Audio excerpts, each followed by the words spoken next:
Ji.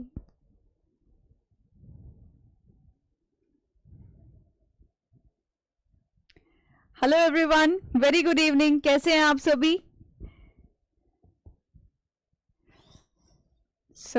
I hope सब लोग बहुत अच्छे होंगे, जैसा कि मैं रोज ये मानकर चलती हूँ कि सब लोग बहुत अच्छे होंगे। और आप लोगों को जो वॉइस है वो बिल्कुल क्लियर आ रही है? एक बार जल्दी से चैट सेक्शन में बता दीजिए, फिर उसके बाद हम लोग अपना आज का जो क्लास है उसको स्टार्ट करेंगे। ठीक है, अच्छा। ओके दिव्या, आपने रिकॉर्डेड क्लासेस देखी? टेंशन हो रही है?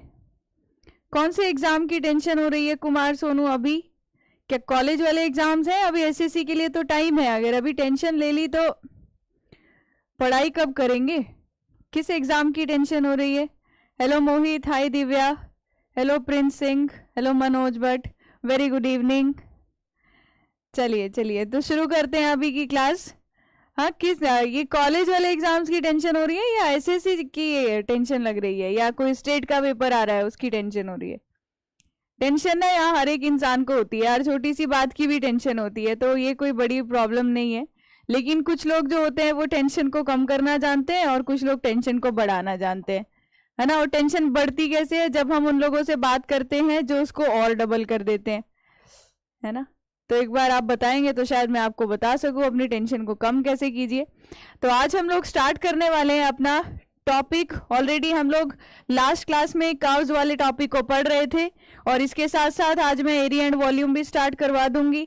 और आप बोलेंगे मैम ये भी छोटा सा टॉपिक था, तो एरिया एंड वॉल्यूम हम पढ़ेंगे। एरिया एंड वॉल्यूम उसके बाद कवर करेंगे।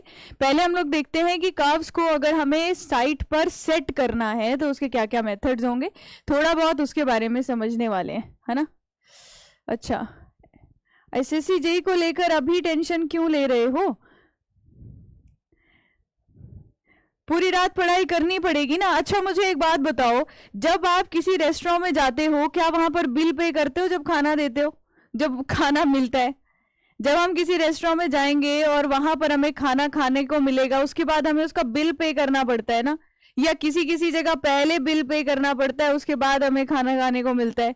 तो आप इस चीज को ऐसे मत मानिए कि आपकी लाइफ का बहुत बड़ा स्ट्रगल चल रहा है, या मेरी ही जिंदगी ऐसी है जिसको सिर्फ 5 घंटे सोने को मिल रहे हैं या 6 घंटे सोने को मिल रहे हैं। मेरा मानना तो ये है कि ये जो लाइफ का टाइम है ना, ये बस वही सेम जैसे हम लोग रेस्टोरेंट में जाके एक बिल, और मतलब बिल हमें देना पड़ता है, कुछ ना कुछ पैसा चुकाना पड़ता है जो चीज हमें लेनी है। तो जैसे वहां पैसा चुकाना पड़ता है, यहाँ पर हमें अपनी ये जो इतनी रातों की मेहनत है, ये जो आप सारा पढ़ाई और ये सब इस टाइम को, जो ये जो पूरा टाइम को यूटिलाइज कर रहे हो ना, ये सारा क्या है? ये सारा बिल्कुल उसी तरीके से ही है जो आपको बाद में पे करेगा, है ना। मतलब मैं ये बोलूंगी, वेरी गुड इवनिंग, मतलब मैं बोलूंगी अभी सोचने वाला टाइम तो आया नहीं है। अभी आप मत सोचो कि मेरा पेपर में रिजल्ट क्या आएगा। आप इस बात का ध्यान रखा करिए कि जो पेपर बनाएगा वो भी इंसान है, जो पेपर देने वाला है मतलब हम भी इंसान हैं। तो कुछ अलग सा ऐसा नहीं आ जाएगा जो हमने कभी देखा नहीं होगा, और वो इंसान पेपर वहीं से बनाएगा जो हमारे टॉपिक्स होंगे, वो टॉपिक्स हम अच्छे से कवर करेंगे। तो अभी के लिए आपको ये नहीं सोचना है कि मेरी नौकरी नहीं लगी। तो मैंने आपको पहले बोला था, आप किसी भी पेपर की जब तैयारी करते हैं तो आपको क्या, सबसे पहले पेशेंस रखना बहुत ज्यादा जरूरी है। तो वैसे ही आप लोगों को, जैसे मैं अभी रेस्टोरेंट वाला एग्जांपल दे रही थी, तो वहां पर भी तो यार हमें बिल पे करते हैं तो हमें खाना मिलता है। यहाँ पर भी सेम चीज है, आप जब मेहनत करोगे तो आपको रिजल्ट मिलेगा। तो आप सोचिए कि कोई स्ट्रगल नहीं है, अगर मैं ये करूंगा, ये इनपुट दे रहा हूं तो मुझे आउटपुट मिलेगा। और अब देखो, एक आपको ना लाइफ का रूल बता देती हूँ, मतलब ये मैं अपनी लाइफ में लेकर मानकर चलती हूँ। पर्सनली मैंने कहीं सुना नहीं है, पर पर्सनली मैंने एक चीज ऑब्जर्व करी है। ऐसे जब आपने पूछा है तो मैं आपको एक लाइफ का रूल बताती हूँ। एक बात बताइए, जब भी हमारे सामने कोई भी सिचुएशन आती है, कोई भी सिचुएशन आती है, मान लो दो लोग लड़ाई कर रहे हैं, या फिर एक जा रहा है उसने दूसरे को कुछ बोल दिया, या कुछ भी ऐसा चल रहा है, तो सबसे पहले उन दो लोगों को देख के हमारे दिमाग में क्या आता है? नेगेटिव थॉट आती है। मतलब इंसान का दिमाग ऐसा होता है कि कुछ भी उसको सामने कुछ दिख जाए तो उसके दिमाग में सबसे पहले क्या आएगा? नेगेटिव, कि यार ऐसा हुआ होगा। आता है कि नहीं? बताना जरा मुझे। नेगेटिव चीज हमेशा आपको पहले आती हुई मिलेगी। अब एक मेरा रूल याद रखना, वो मैं आपको पढ़ाई के लिए नहीं, मैं जिंदगी के लिए रूल बता रही हूँ। एक रूल याद रखना, जब तक हमें जिंदगी में ये नहीं पता कि ये चीज होनी है या नहीं होनी है, फ्यूचर में ये मिलेगा या नहीं मिलेगा, तो हमेशा पॉजिटिव सोचो। आपको ये मुश्किल लगेगा करना, लेकिन लाइफ में किसी भी चीज के लिए बोल रही हूँ, मैं जॉब के लिए नहीं बोल रही हूँ। क्या करना है, एक चीज को मतलब रूल मान लेना है अपनी लाइफ के लिए, क्योंकि पेपर के साथ जिंदगी की भी बहुत चीजें हमें सीखनी चाहिए। तो मैंने अपने बहुत एक्सपीरियंस से ये चीज सीखी है कि अगर हम लोग कोई भी सिचुएशन आती है, हम उसको लेके हमेशा नेगेटिव बोलते हैं कि यार ऐसा हो गया, तो कुछ ऐसा एग्जाम्पल मिला, यार ऐसा हो गया, तो वो जो हो गया तो वाली चीज आती है, वो नेगेटिव क्यों आती है? क्योंकि हमारा ह्यूमन नेचर ही ऐसा होता है, हमेशा उल्टी बात पहले दिमाग में आती है। तो आपने क्या करना है, एक चीज कोशिश करनी है कि अगर आप कुछ ऐसा ऑब्जर्व कर रहे हो लाइफ में अपने आसपास, जिसको देख के आपको लग रहा है कि आपको पता नहीं है कि असली बात क्या है, आप नहीं जानते कि असली बात क्या है, वो दोनों लोग आपस में बात क्यों नहीं कर रहे हैं, मतलब आपको असली बात नहीं पता है कि क्या है, तो आप हमेशा पॉजिटिव सोचोगे उन लोगों के बारे में भी या सिचुएशन के बारे में भी कि ऐसा ही होगा। तो आपको जब तक कोई बात पूरी नहीं पता हो, या फिर आपको नहीं पता कि फ्यूचर में ये होगा या वो होगा, तो आपने क्या सोचना है, अच्छा ही होगा। बुरा क्यों सोचना है यार, जब सोचने वाली बात ही आ रही है तो अच्छा ही सोच लेते हैं ना। बुरा सोच के तो सबका मूड खराब होता है, इससे अच्छा सोचेंगे तो मूड भी अच्छा हो जाएगा। मानते हो इस बात को कि नहीं? बी पॉजिटिव वाली बात भी अलग है, लेकिन मैं ये बोलूंगी जब तक मुझे ये नहीं पता कि, जैसे मैं दो लोगों को लड़ाई करते हुए देखती हूँ, तो अगर मान लीजिए देख लिया तो हमें होता है यही ऐसा है, ये बहुत जोर से बोलता है ना, इसकी तो बोली ऐसी, ऐसा लगता है यही लड़ा होगा, यही होता है। सोचना ही नहीं है, भूल जाओ, अरे हो गया होगा इनके बीच में कुछ सॉर्ट आउट हो जाएगा। इग्नोर, ज्यादा से ज्यादा चीजें इग्नोर, और आधी चीजें जो नहीं पता बात की, हो गया होगा कुछ। जितना दिमाग में उल्टी बातें घुमाओगे ना, आपका दिमाग इतना बढ़िया है, वो ऐसा प्रोसेस करेगा कि बोलेगा हाँ यार यही चीज सही होती होगी। तो इस चीज को आप अपनी लाइफ में आजमा के जरूर देखना। किसी के बारे में भी कोई गलत बात अगर कोई आपसे कर रहा है, तीसरे बंदे के बारे में कोई आके बोल रहा है कि उसने ऐसा किया, जब तक आपको नहीं पता है उसने ऐसा किया, उसके बारे में गलत नहीं सोचना है। आपने क्या सोचना है, अच्छा ही किया होगा। तो वो चीज लानी मुश्किल है, थोड़ा आजमा के देख लेना, है ना। अच्छा चलिए अब आगे चलते हैं। आज स्टार्टिंग में आपने ज्ञान ले लिया थोड़ा सा, कंपोनेंट्स ऑफ कर्व पढ़ना है, उसके बाद सेटिंग आउट ऑफ कर्व देखेंगे, फिर देखेंगे वर्टिकल कर्व कितनी तरह के होते हैं। लेकिन वर्टिकल कर्व को डिजाइन करने वाली सारी चीज और पूरा टॉपिक हमारा हाईवे इंजीनियरिंग में आता है, तो वो यहाँ नहीं आता। वर्टिकल कर्व का एक बेसिक इंट्रोडक्शन लेंगे, ठीक है। तो आप बस थोड़ा सा नेगेटिव इसलिए मत होइए या टेंशन इसलिए मत लीजिए क्योंकि अभी हमारा मई का महीना है और हमारे पास इनफ टाइम है। अगर मैं मई में ही टेंशन लेने लग जाती हूँ तो इसके आगे वाला टाइम खराब हो जाएगा। मैं आपको बताती हूँ, सबसे ज्यादा टेंशन का टाइम तब आएगा जब आपके एग्जाम से पहले के 7 दिन होंगे। जब अभी जितने भी स्टूडेंट्स को मैंने पढ़ाया उससे 7 दिन पहले उनको लगता है कि हम लोग सब चीजें भूल गए हैं, कॉन्सेप्ट्स लगता है कुछ भी याद नहीं आ रहा है, और ऐसा लगता है कि अब पेपर में क्या करके आएंगे। ये 7 दिन पहले चीज आती है, 7 दिन पहले चीज आती है, वो तब हम बात करेंगे। अभी आपको ये ध्यान रखना है कि मुझे बस पढ़ाई करते जाना है, जैसे गाइड किया जा रहा है हम वैसे पढ़ेंगे। जब पेपर आएगा जो पढ़ा होगा अटेम्प्ट करके आएंगे, अपनी तरफ से अपना बेस्ट देकर आएंगे। आगे जो होना होगा, हमने अपनी तरफ से क्या सोचा, हमारी सिलेक्शन होगी। हम ऐसे नहीं सोचेंगे सिलेक्शन नहीं हुई तो नहीं सोचना, हमने क्या सोचना है, अच्छा ही होगा, जब हम इतनी मेहनत कर रहे हैं तो आगे रिजल्ट अच्छा ही मिलेगा। बस अभी का आपका इतना सा मकसद होना चाहिए कि अभी जितना पढ़ाया जा रहा है उसको पढ़ो और उस पेपर के बारे में मत सोचो, ठीक है। आप बस अभी सोचो कि हाँ मेरे को अभी सारे सब्जेक्ट्स और उनके कॉन्सेप्ट्स जो हैं धीरे धीरे वो बिल्ड करते जाने हैं, फिर इतना मैं मतलब कैपेबल हो जाऊंगा कि मैं क्वेश्चंस भी लगा पा रहा हूँ, आंसर्स भी बन रहे हैं, तो पेपर भी निकल जाएगा। क्योंकि पेपर किसने बनाया, इंसान ने बनाया है।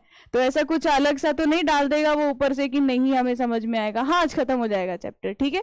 तो इस बात का ध्यान रखना, अभी टेंशन नहीं लेनी है, अभी सिर्फ क्या करते जाना है, जिसको आप ऐसे कहते हो ना, कर्म करते जाना है। मैं नहीं बोलती कि फल की इच्छा नहीं करो, मैं तो बोलती हूँ इच्छा करो यार, कर्म तभी तो कर रहे हो जब पता होगा कि फल क्या मिलना है। लेकिन अभी वो वाली स्टेज है कि जिसमें हमें सिर्फ काम करते जाना है, ठीक है। चलो, तो सबसे पहले कंपोनेंट्स ऑफ कर्व, कल वाली क्लास सबने देखी है। कंपोनेंट्स ऑफ कर्व पढ़ने से पहले मैं ये पूछूंगी, कंपोनेंट्स ऑफ कर्व्स वाली कल मैंने आपको कुछ कंपोनेंट्स के बारे में बताया था, और कल आपको नोट्स में ये वाला डायग्राम भी देखने को मिल गया होगा, या आप वो वाला भी बना के रख सकते हो जो मैंने कल क्लास में बनवाया था। ठीक है, अब मैंने क्या बोला कि यहाँ पर कल जो समझाया था मैं एक बार क्विक रिवाइज करवा रही हूँ, और कल वाली क्लास जिसने नहीं देखी है थोड़ा मुश्किल हो जाएगा, क्योंकि आज कर्व्स वाले चैप्टर में वो सब चीजें आनी चाहिए जो कल बताई गई थी।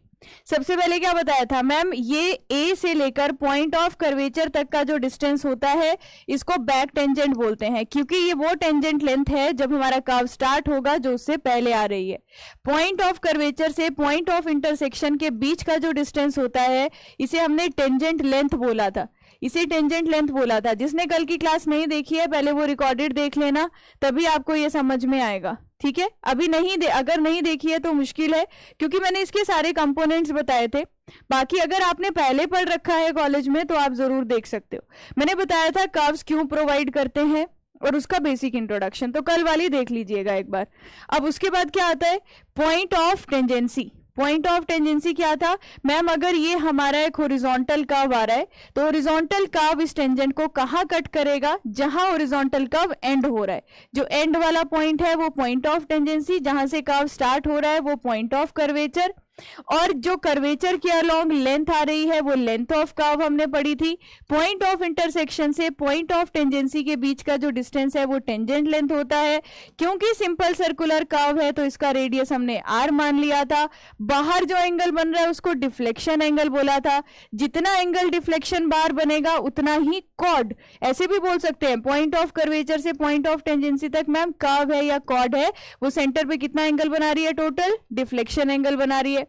जहां पर दोनों लाइंस इंटरसेक्ट कर रही हैं वहां से अगर आप बिल्कुल एक सीधी लाइन ड्रॉ कर दो कर्व के सेंटर की तरफ, तो जहां ये लाइन इस कर्व को कट कर रही है पॉइंट ऑफ इंटरसेक्शन से यहां तक का जो डिस्टेंस था इसको क्या बोला था, एक्सटर्नल डिस्टेंस, कैपिटल ई से डिनोट किया था। और मैम जहां कर्व के सेंटर और ये क्या रह गया, लेंथ ऑफ लॉन्ग कोड, यहां से लेकर यहां तक जो हॉरिजॉन्टल डिस्टेंस है, सीधी लाइन है पॉइंट ऑफ कर्वेचर से पॉइंट ऑफ टेंजेंसी तक, इस सीधी लाइन को क्या बोलते हैं, लेंथ ऑफ लॉन्ग कोड। तो लॉन्ग कोड का सेंटर और कर्व के सेंटर के बीच का जो डिस्टेंस था उसे हमने मिड ऑर्डिनेट बोला था। कल वाली क्लास बहुत जरूरी है, फिर उसके बाद ही आपको आज के कुछ पॉइंट्स है जो समझ में आएंगे। तो अब देखिए, अब इसके आगे चलते हैं।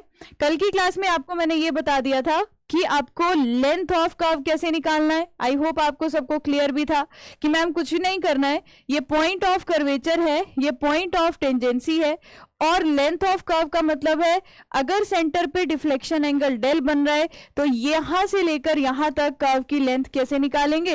तो मैम अगर theta is equal to arc upon radius लगा लेते हैं तो हम डेल को क्या लिख सकते हैं, एल अपॉन आर के बराबर, मल्टीप्लाई कर देंगे अगर 180 अपॉन पाई से तो ये वैल्यू हमारी डेल की डिग्री में आ जाएगी। अगर आपको स्मॉल एल निकालना है तो फॉर्मूला बन गया था pi R del upon 180 degree.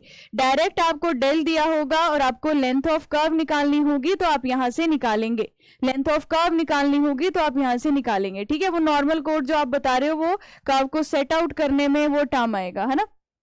अब आगे देखिए, ये लेंथ ऑफ कर्व हो गया।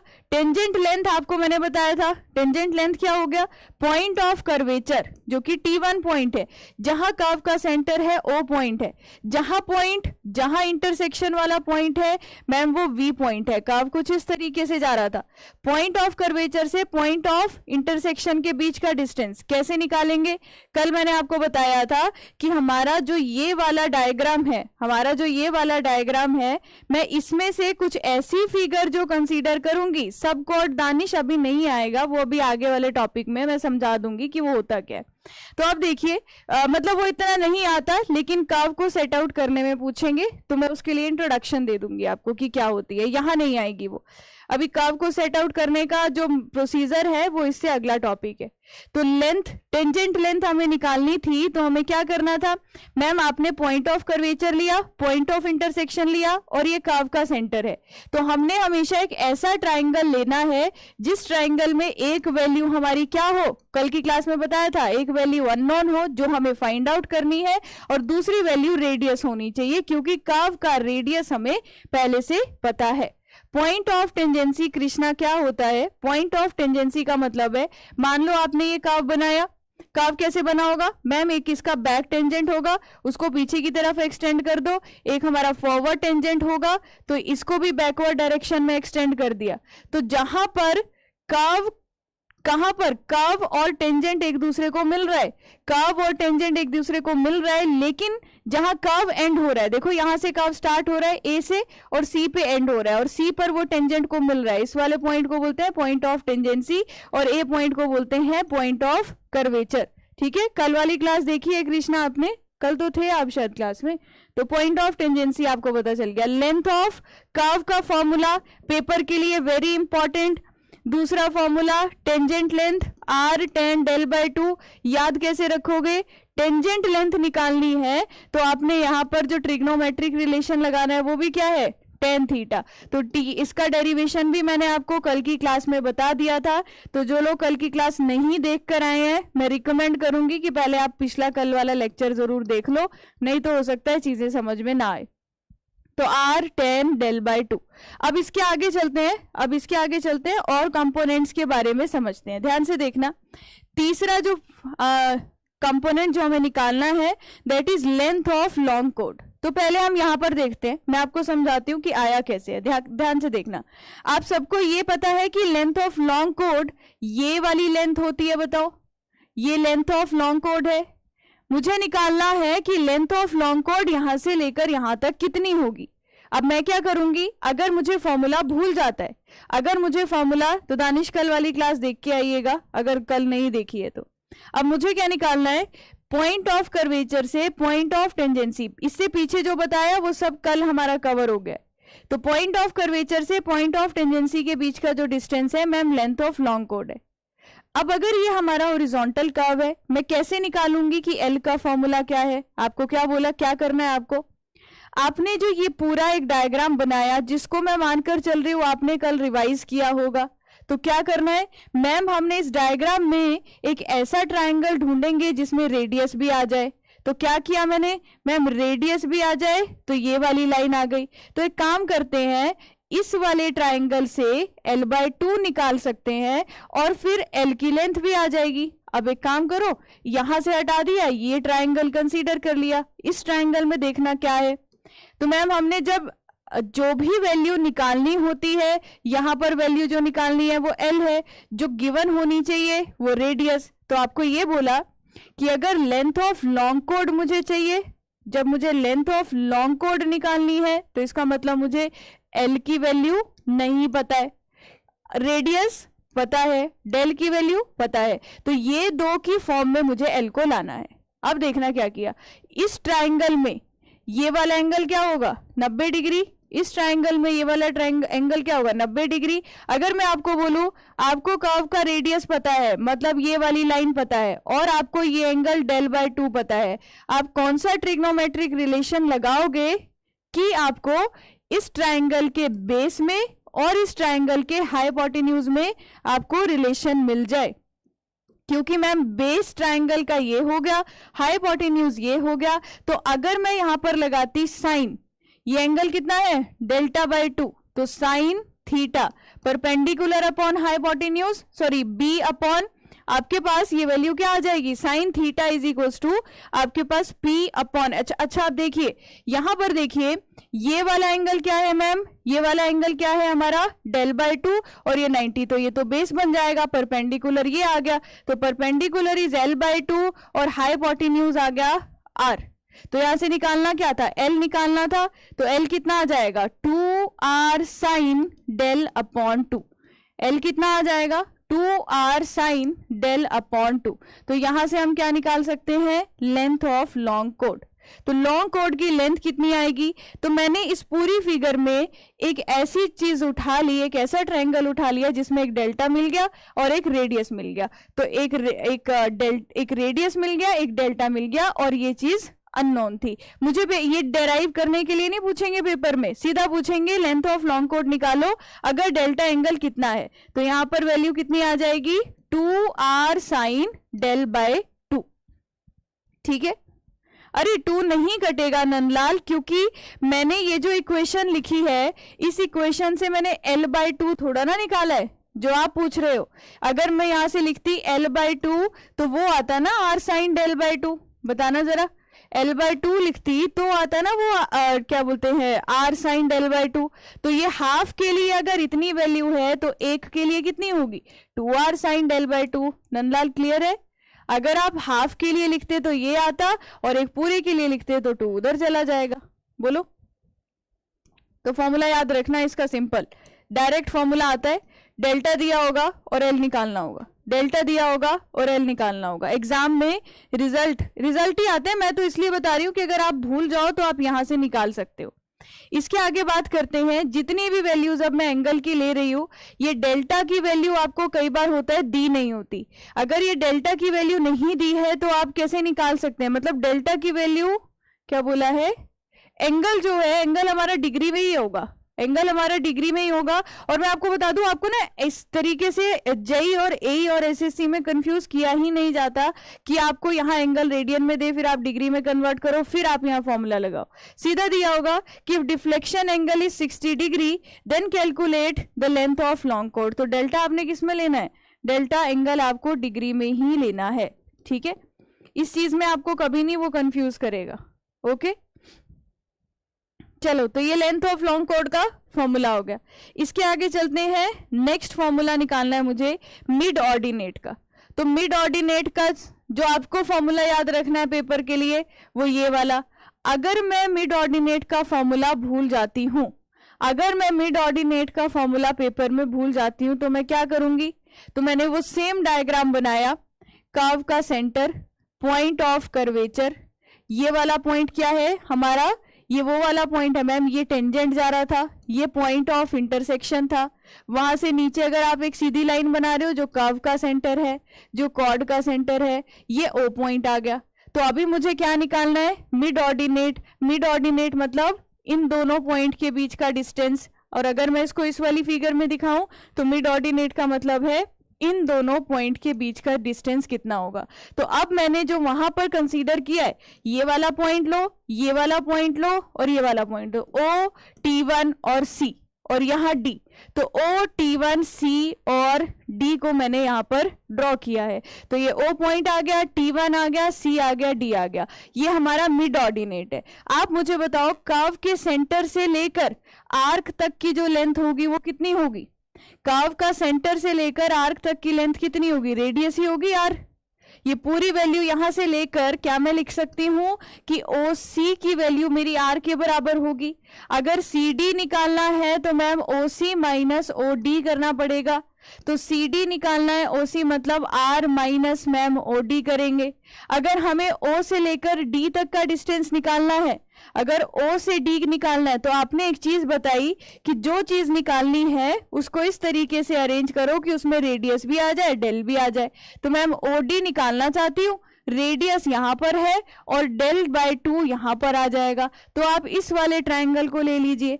इस ट्राइंगल को अगर मैं लेती हूँ तो एंगल जो बन रहा है, इस ट्राइंगल को अगर मैं लेती हूँ डेल बाय 2 मैम यहाँ है, 90 डिग्री यहाँ है। इस केस में ये बन गया हमारा बेस और ये बन गया मैम हाइपोटेन्यूज। तो मुझे OD निकालना है, रेडियस और डेल मुझे पता है, तो मैं सीधा क्या लिख सकती हूँ? Cos theta, cos del by 2 किसके बराबर होगा? जितना भी बेस है मतलब OD डिवाइडेड बाय हाइपोटेन्यूज कितना है? R। तो OD किसके बराबर आ जाएगा? R cos del by 2। अगर भूल जाओ पेपर में तो जो लोग समझ पा रहे होंगे तो आपको यहां से याद आ सकता है फॉर्मूला। तो CD की वैल्यू सीधी कितनी आ जाएगी? R minus R cos del by 2, R minus R cos del by 2। Clear हो गया? CD क्या आ जाएगा? R minus R cos del by 2। किसी को कोई डाउट इसमें? डेल क्या होगा? Deflection angle. आप यहाँ पर R कॉमन ले लेंगे तो 1 माइनस कॉस डेल बाय 2 भी इसको लिख सकते हैं, 1 माइनस कॉस डेल बाय 2 भी इसको लिख सकते हैं। किसी को कुछ पूछना है मिड ऑर्डिनेट? अब अगर आप अपने एंड से फॉर्मूला याद रख पा रहे हो तो अच्छी बात है, नहीं रख पा रहे हो तो आप इस डायग्राम से भी उसको निकाल सकते हो। तो हमें लेंथ ऑफ कर्व आ गया निकालना। Tangent length R tan del by 2 होता है, 2R sin del by 2 होता है हमारे पास लेंथ ऑफ लॉन्ग कोड। और तीसरा हमने देखा R 1 minus cos delta upon 2। अच्छा, मिड ऑर्डिनेट आ गया। मिड ऑर्डिनेट के बाद लास्ट बचता है एक्सटर्नल डिस्टेंस। तो मैम एक्सटर्नल डिस्टेंस भी कैसे निकाला, ध्यान से देखो। अगर ये पॉइंट ऑफ कर्वेचर था, पॉइंट ऑफ कर्वेचर था और मान लो मैम ये कर्व ऐसे बना हुआ था, तो हमने अच्छा कर्व को इस तरीके से माना है कि पॉइंट ऑफ कर्वेचर है और ये वाला पॉइंट सी हमने कर्व पे माना है।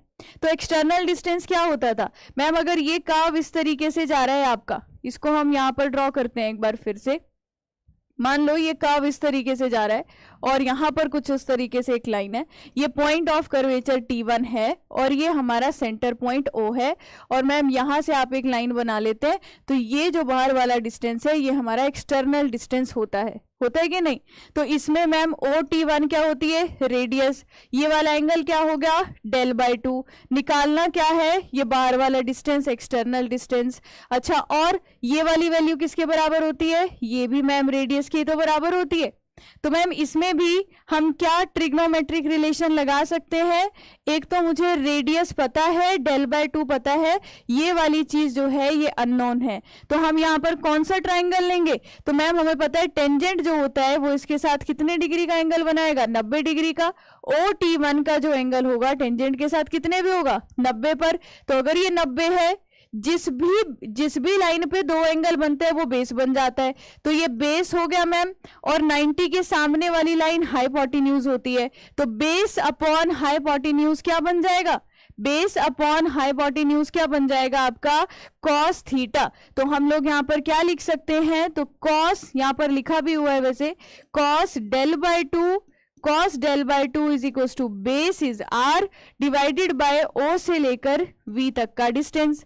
अच्छा, अब हमें निकालना क्या था मैम, OV निकालना था, which is equal to r upon cos delta/2, और 1 अपॉन cos थीटा क्या होता है, सीकेंट थीटा। तो OV किसके बराबर आ जाएगा, r इंटू सीकेंट delta/2।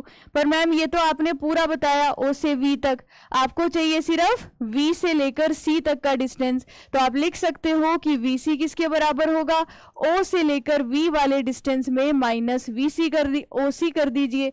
तो मैम O से V तक का वैल्यू आपने बताई r secant del/2 minus OC क्या है, रेडियस है, तो इसको क्या लिख सकते हैं, r into secant delta/2 minus 1। तो यहां से मेरे पास फॉर्मूला बन गया एक्सटर्नल डिस्टेंस को निकालने का, जो पेपर में मुझे याद रखना है, r into secant del/2 minus 1, r into secant del/2 minus 1। किसी को कुछ नहीं समझ आया यहां तक तो बताइए। एक बार मैं सारे फॉर्मूलाज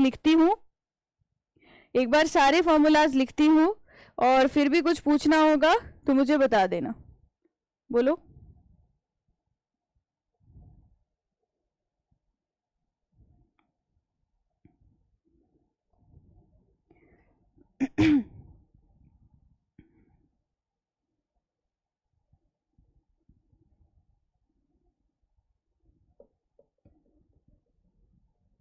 क्लियर है यहाँ तक, क्लियर है यहाँ तक, ठीक। तो ये सारे फॉर्मूलाज, अब जितने भी फॉर्मूलाज मैंने आपको बताए वो मैंने यहाँ पर लिख रखे हैं, जितने भी फॉर्मूलाज यहाँ पर बताए ये मुझे पेपर के लिए याद रखने। ये सारे फॉर्मूलाज में लेंथ ऑफ कर्व आ गया सबसे पहले, pi R delta upon 180 degree, length of curve pi R delta upon 180 degree, क्या हो रहा है ये, ठीक है। टेंजेंट लेंथ क्या होगा, r tan del/2, tangent length r tan del/2, length of long chord 2r sin delta upon 2, और मैं मिड ऑर्डिनेट आपने बताया r 1 माइनस कॉस डेल्टा/2, और इस 1 माइनस कॉस डेल्टा/2 को कई बार क्या बोल देते हैं, वर्साइन ऑफ कर्व, इसको क्या बोल देते हैं, वर्साइन ऑफ कर्व। तो आपको याद रखना है वर्साइन ऑफ कर्व किसे बोला जाता है, मिड ऑर्डिनेट में। तो इसको क्या लिखा है, 1 माइनस कॉस डेल्टा/2, जो 1 माइनस कॉस थीटा वाली टर्म है इसके लिए मैंने वर्साइन टर्म यूज कर लिया, और कुछ भी नहीं है। एक्सटर्नल डिस्टेंस का फॉर्मूला हो गया r सीकेंट del/2, और एक्सटर्नल डिस्टेंस को ही एपेक्स डिस्टेंस भी बोला जाता है, एक्सटर्नल डिस्टेंस को एपेक्स डिस्टेंस भी बोला जाता है। तो ये एपेक्स डिस्टेंस हो गया। अच्छा, अब लास्ट 6 पॉइंट रह गया कि चेन एज क्या होता है, नेम चेंज, है ना।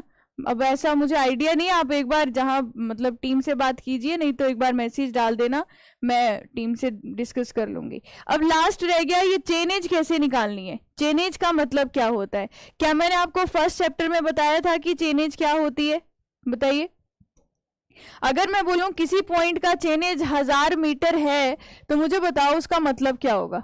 अगर मैं बोलूं किसी पॉइंट का चेन एज 1000 मीटर है तो उसका मतलब क्या होगा। अब मैं देखना चाहती हूं कितने लोगों को याद है, मैं देखना चाहती हूं कितने लोगों को याद है। अगर मैं बोलूं किसी पॉइंट का चेन एज 1000 मीटर है तो इसका मतलब क्या है उसका, बोलो। इसका मतलब ये अगर मैम एक कर्व आपने बनाया, मान लो ये पॉइंट ऑफ कर्वेचर था, ए से लेकर पॉइंट ऑफ कर्वेचर को हमने कल बैक टेंजेंट बोला था, यहां पर ये आ गया पॉइंट ऑफ टेंजेंसी और ये आ गया हमारा मैम पॉइंट ऑफ टेंजेंसी से बी तक का फॉरवर्ड टेंजेंट। अब मैंने क्या बोला, चेन एज क्या होती है। चेन एज का मतलब है जब मैं चेन से डिस्टेंस मेजर कर रही हूं, स्टार्ट पॉइंट से लेकर उस पॉइंट तक का डिस्टेंस। जैसे आपको मैंने पहली क्लास में क्या बताया था कि अगर ये कोई ए पॉइंट है जिसका चेन एज मैं बोल रही हूं 1000 मीटर, तो इसका मतलब मैम जहां से भी आपने सर्वे वर्क स्टार्ट किया होगा, जहां से भी आपने सर्वे वर्क स्टार्ट किया होगा, वेरी गुड प्रिया, तो स्टार्ट वाले पॉइंट से लेकर उस पॉइंट तक का डिस्टेंस। तो आपको याद कैसे रखना है, चेन से बन गया चेन एज, चेन से आपने डिस्टेंस मेजर किया है। अगर बोला चेन एज किसी जगह की 1000 मीटर है तो मतलब जब आपने जो भी शुरुआत वाले पॉइंट से वहां तक चेन रखी थी तो डिस्टेंस कितना था जो उसने मेंशन किया है। तो चेन एज का मतलब जब आप चेन की हेल्प से क्या निकालेंगे, डिस्टेंस निकालेंगे। क्लियर है, बताया था आपको पहली क्लास में। अब देखो, अब यहां से में से एक तरीके का क्वेश्चन पूछा जाता है चेन एज का। क्या पूछा जाता है मैं आपको बताती हूँ। हर क्वेश्चन में आपको गिवन क्या रहेगा, जो यहां से क्वेश्चंस आते हैं आपको गिवन क्या रहता है, ये ऐसा ही होगा अगर सवाल आता भी है तो गिवन। अभी आपको मैं इसका एग्जांपल भी करवाऊंगी। तो chainage at point of intersection, ये हमें गिवन रहता है। पॉइंट ऑफ इंटरसेक्शन पे चेन एज कितना है। जब आपको लिखा होगा पॉइंट ऑफ इंटरसेक्शन पे चेन एज, तो एक खास बात ध्यान रखना, जहां से का बैक टेंजेंट था ना, जहां से बैक टेंजेंट वाला पॉइंट है ए, वहां से लेकर पॉइंट ऑफ इंटरसेक्शन तक, तो वहां से लेकर पॉइंट ऑफ इंटरसेक्शन तक ये जो डिस्टेंस आपको देखने को मिल रहा है वो इसकी बात कर रहा है। अगर मैं बोल रही हूँ chainage at point of intersection is 1000 metre, तो मतलब मैम ए पॉइंट से लेकर आपका पॉइंट ऑफ इंटरसेक्शन तक का जो डिस्टेंस है वो हमें दिया हुआ है। समझ गए चेन एज का मतलब।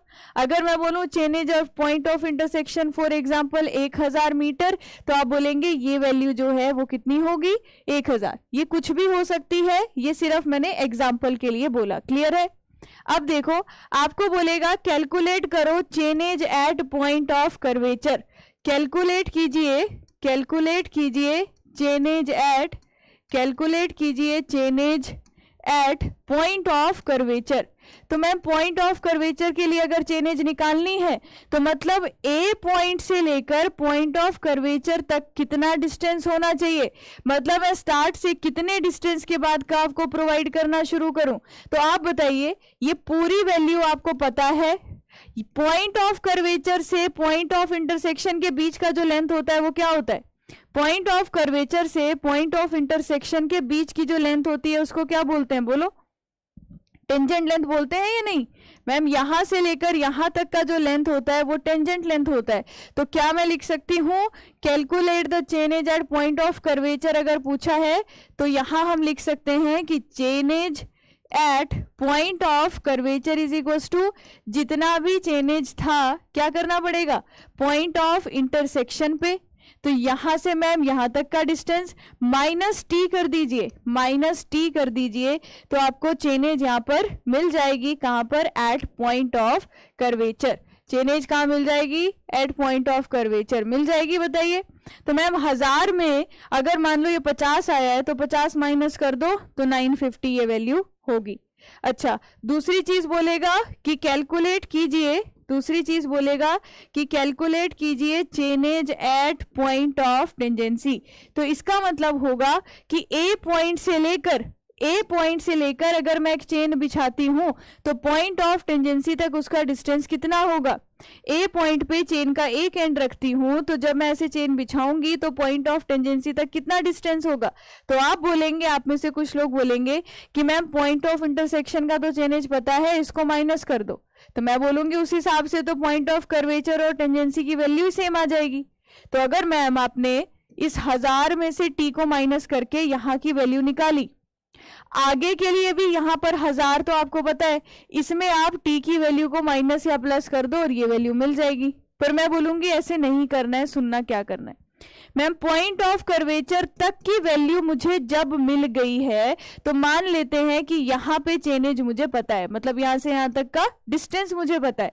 तो जब मुझे पॉइंट ऑफ टेंजेंसी पे जाना है, जब मुझे पॉइंट ऑफ टेंजेंसी पे जाना है तो यहां से जो कर्व की लेंथ है उसको ऐड करते जाना है, क्योंकि हम साइड पर क्या प्रोवाइड कर रहे हैं, हॉरिजॉन्टल कर्व प्रोवाइड कर रहे हैं। तो मतलब मैम अगर ये मुझे निकालनी है चेनेज तो क्या करना होगा, सबसे पहले तो मुझे ये कैलकुलेट करना होगा chainage at point of curvature, ऊपर वाले स्टेप से chainage at point of curvature इस वाले स्टेप से, प्लस इसमें क्या करना होगा लेंथ ऑफ कर्व, प्लस इसमें क्या करना होगा लेंथ ऑफ कर्व। अब लेंथ ऑफ कर्व तो हमें निकालना आता है, L is equal to pi R del upon 180 degree, L is equal to pi R del upon 180 degree. और मैम टेंजेंट लेंथ किसके बराबर होती है, आर टेन डेल बाई 2। तो जब भी मुझे पेपर में क्वेश्चन आएगा डिफ्लेक्शन एंगल उसने दिया होगा, रेडियस आपको दिया होगा, अगर रेडियस नहीं दिया है तो डिग्री ऑफ कर्व दिया होगा, रेडियस वहां से आपको निकालना होगा। तो अगर मैम पॉइंट ऑफ टेंजेंसी का चेनेज पूछेगा तो पॉइंट ऑफ कर्वेचर का पता होना चाहिए, उसमें कर्व की लेंथ को ऐड कर दूंगी, फिर मुझे पता चलेगा कि पॉइंट ऑफ टेंजेंसी का चेनेज कितना है। कोई डाउट किसी को यहां पर तो बताइए, किसी को कोई डाउट है यहां पर तो बताइए, बोलो क्लियर है यहां तक, फिर आगे चलते हैं।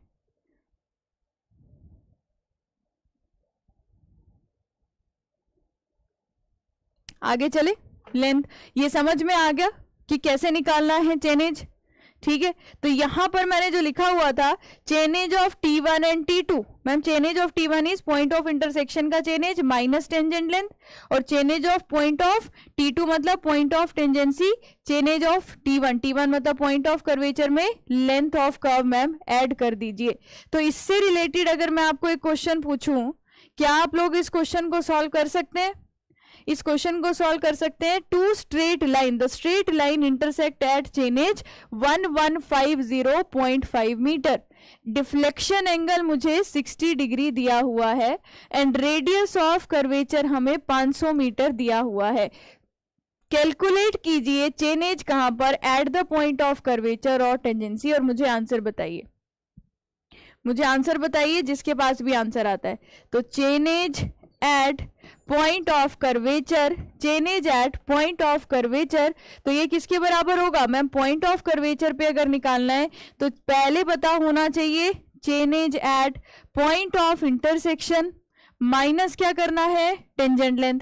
पॉइंट ऑफ इंटरसेक्शन पे चेनेज कितना था 1150.5 metre, minus tangent length is R10 del by 2। यहां वैल्यूज पुट कीजिए, रेडियस की पुट कीजिए, डिफ्लेक्शन की पुट कीजिए, R10 डेल बाई 2, तो radius of curvature is 500 metre, तो ये आ गया 1150.5 माइनस रेडियस आ गया 500, टेंजेंट 30 डिग्री, टेंजेंट 30 डिग्री। बताना ये कितना आ रहा है 861.32, 861.32। Thank you. तो ये वैल्यू सबके पास सेम आ रही है क्या, 861.32। मैंने सॉल्व नहीं किया, सीधा देखकर आंसर लिख दिया जो आपने, कोई 82 बता रहा है, चेक कर लो जरा। 1150 माइनस 500 टेंजेंट 30, ये आ रहा है 861.32 मीटर। वेरी गुड, जिसने भी आंसर निकाला है। इसके आगे मुझे क्या करना है, chainage at point of tangency, chainage at point of tangency किसके बराबर होगा मैम, पहले आपको पॉइंट ऑफ कर्वेचर का बताना है, chainage at point of curvature, उसमें आपको क्या ऐड कर देना है, plus length of curve add कर देनी है। तो मतलब 861.32 में pi R del upon 180 degree, तो pi R del upon 180 degree कीजिए और मुझे इसका आंसर भी बताइए। 861.32 plus pi into radius of curve कितना दे रखा है, रेडियस इज 500 और deflection angle 60, pi R del upon 180 degree, कितना आ रहा है ये 862.8 861.32 प्लस ये वैल्यू आ रही है मेरे पास pi into 500 into 60 divided by 180 13 ये वैल्यू कितनी आ रही है, किसी ने सॉल्व किया क्या? 900.5। इसको सॉल्व कीजिए जरा, बताना। Pi R del upon 180 degree, radius of curvature मेरा 500 है और डेल्टा मेरा 60 है, जिसका मतलब मेरे से किसी का भी आंसर अभी मैच नहीं हुआ है। जब मैच करता है तो मैं बताती हूँ। बोलो, मेरे पास तो कुछ और आंसर आ रहा है, जल्दी से निकाल लीजिए जरा इसका आंसर। 1 1 2 3। हाँ वेरी गुड, 1384 आ रहा है। खुशबू और सौरभ ने सही बताया। ये आ रहा है 1384.91 मीटर। तो अगर मुझसे चेनेज पूछा जाएगा 900.5 कैसे आएगा? ये 1150.5 माइनस 10 डेल बाई 2 तो 10 30 degree, R 10 del by 2, radius 500, tangent 30। 861 ही तो आ रहा है, चेक कीजिए आप। 30/2 तो नहीं कर रहे हो? ये 500 टेंजेंट 60/2 होगा ना, 500 टेंजेंट 60/2 होगा। तो चेक कर लो, ये गलती तो नहीं कर रहे हो। तो आंसर 1385 मीटर आ गया। चेनेज का मतलब समझ में आ गया क्या होता है। अगर कोई क्वेश्चन आता है तो कुछ इस तरीके से आ सकता है, नहीं तो मुझसे सीधा पूछा जाएगा। नहीं तो मुझसे सीधा क्या पूछा जाएगा कि अगर आपका डिफ्लेक्शन एंगल 60 डिग्री है तो बताओ लेंथ ऑफ कर्व कितना होगा। और आपको रेडियस की वैल्यू दी है, मान लीजिए 200 मीटर, रेडियस 200 मीटर है ये क्वेश्चन मान लीजिए, और मुझे इसमें सारी चीजें निकाल कर बताइए। तो आपको यहाँ पर अगर सारी चीजें निकालनी है तो मतलब सबसे पहले आप लेंथ ऑफ कर्व निकालोगे, पाई आर डेल अपॉन 180 डिग्री। तो यहाँ पर डेल्टा की वैल्यू दे रखी है, पाई into radius 200, 60 divided bye ma'am 180 कर लेंगे। टेंजेंट लेंथ पूछा जाएगा, एक ही साथ बता रही हूँ, आर 10 डेल बाय 2 पूछा जाएगा, रेडियस हमें 200 दिया हुआ है और टेंजेंट 60/2 कर लेंगे। तीसरी चीज, अगर हमसे mid ordinate length of long code पूछा जाएगा तो 2r साइन डेल बाय 2 कर लेंगे। तो ये किसके बराबर आ गया? 2 इंटू रेडियस साइन 60/2 आ जाएगा। आप इसको सॉल्व करते रहिए। फोर्थ क्या पूछ सकते हैं? Mid ordinate. Mid ordinate r 1 minus cos delta upon 2 आ जाएगा। रेडियस की वैल्यू कितनी है? 200 है, 1 माइनस कॉस 60/2 ये आ जाएगा। अच्छा, और क्या रह गया हमारा? एक्सटर्नल डिस्टेंस या apex distance is equal to R secant delta by 2 minus 1। तो रेडियस भी दिया है, थीटा भी दिया, हम सारी वैल्यूज निकाल सकते हैं। बोलो, अगर कोई भी एक ही नंबर का आएगा, ये सब चीजें थोड़ी ना पूछेंगे। अगर 1 मार्क का क्वेश्चन आता है, डेल्टा दिया होगा, रेडियस दिया होगा, आपको यहाँ पर क्या याद होने चाहिए? ये सारे जितने भी फॉर्मूलाज यहाँ लिखे हैं ये याद है तो आप सॉल्व कर सकते हो। ठीक है, बाकी वो आपको ज्यादा एंगल में नहीं घुसाएगा कि आप सीकेंट का कोई एंगल ऐसा निकालो जो आपको लिए मुश्किल हो बिना कैलकुलेटर के, तो उसकी टेंशन ना लीजिएगा, उसमें नहीं आपको फंसाया जाएगा। तो ये हो गया बेसिक जो हमारे क्या क्या कंपोनेंट्स हैं हमारे हॉरिजॉन्टल सर्कुलर कर्व के, और उनको हमें कैसे कैलकुलेट करना है। यहां तक किसी को कोई डाउट है तो पूछिए। अब हम इसके आगे चलेंगे, इसके आगे देखेंगे हमारे पास कुछ सेटिंग आउट ऑफ कर्व को सेट आउट करने के मेथड। अब हम देखेंगे सेटिंग आउट ऑफ कर्व, और इससे कोई क्वेश्चन नहीं पूछे जाते, ना ही आज तक कभी आपका एसएससी जेईई में यहां से कोई क्वेश्चन देखने को मिला है। लेकिन मैं आपको इंट्रोडक्शन दे रही हूं कि आपका ये जो टॉपिक है ऐसा ना हो कि अधूरा हो, इसलिए हम इस मेथड को जनरल सा क्या पूछ सकते हैं उस तरीके से पढ़ेंगे। कर्व को सेट आउट कैसे किया जाता है? क्या आपने से किसी ने कॉलेज में कर्व की सेटिंग करी हुई है? कर्व को सेट आउट करने का मतलब है कि मुझे एक्चुअल में कर्व को सेट आउट करने का मतलब है कि मुझे एक्चुअल में साइट पर ग्राउंड पर कर्व सेट करना है। मैं आपको समझाती हूँ कर्व को सेट आउट करने का मतलब क्या होता है। 1 मिनट।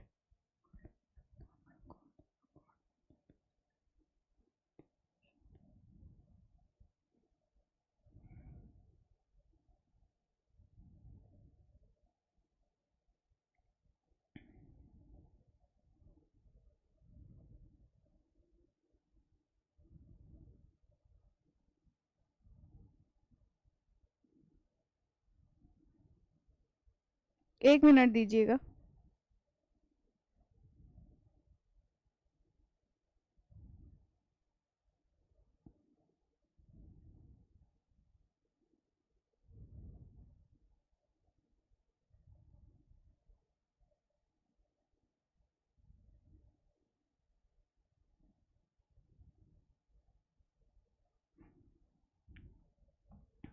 ठीक है।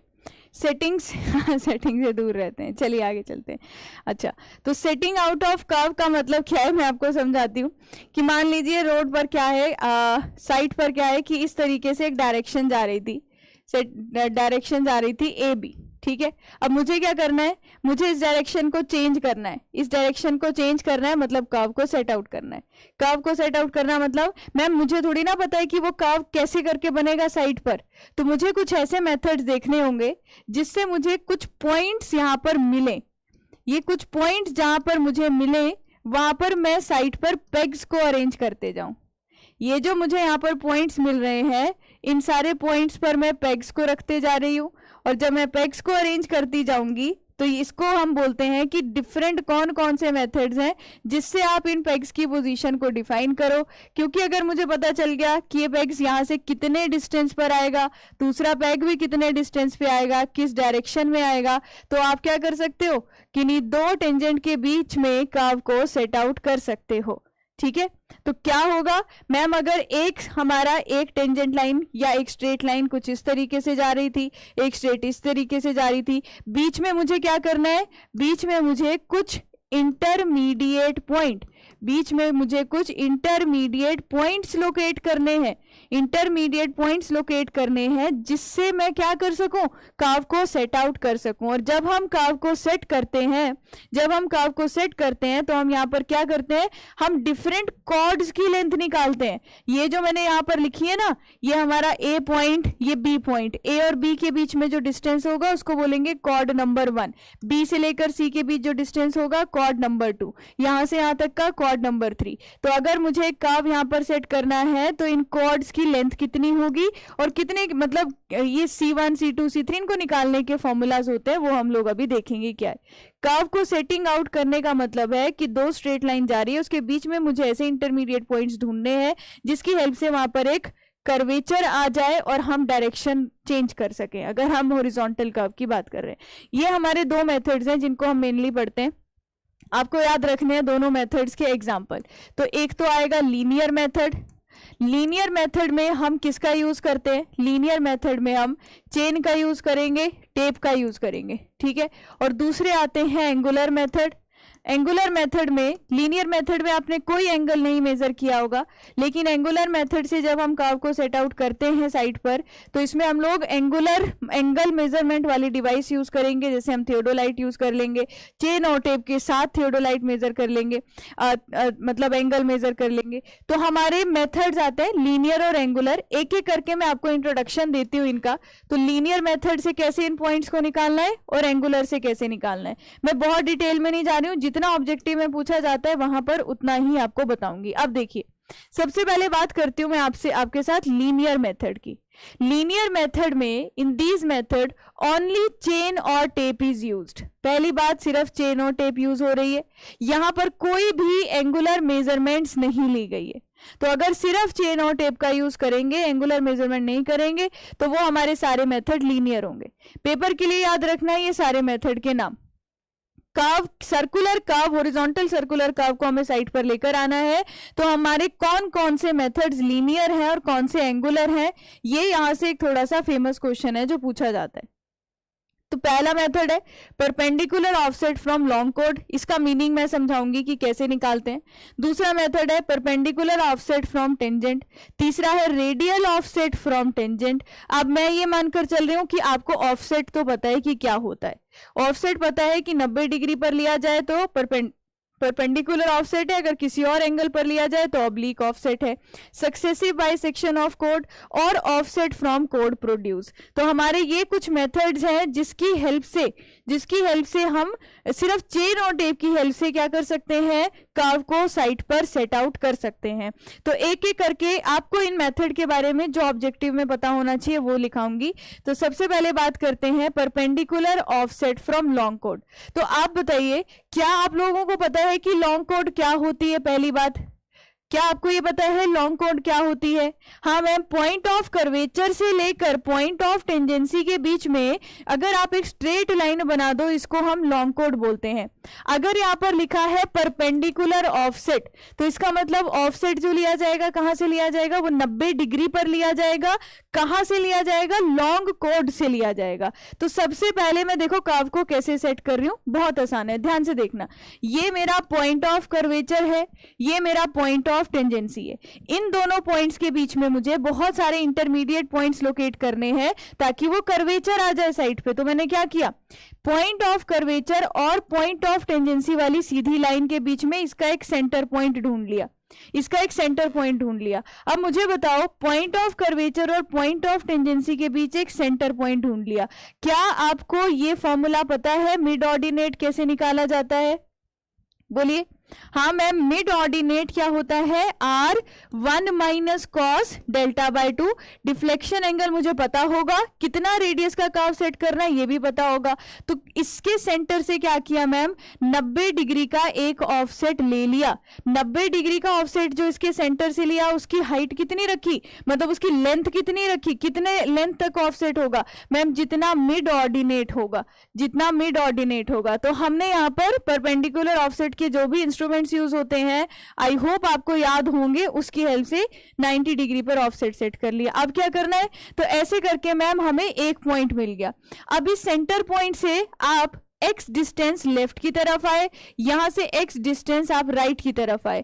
तो ये x कुछ भी हो सकता है, x की वैल्यू कुछ कितने भी मीटर हो सकती है, जितना नियर पॉइंट चाहिए तो और पास होगी।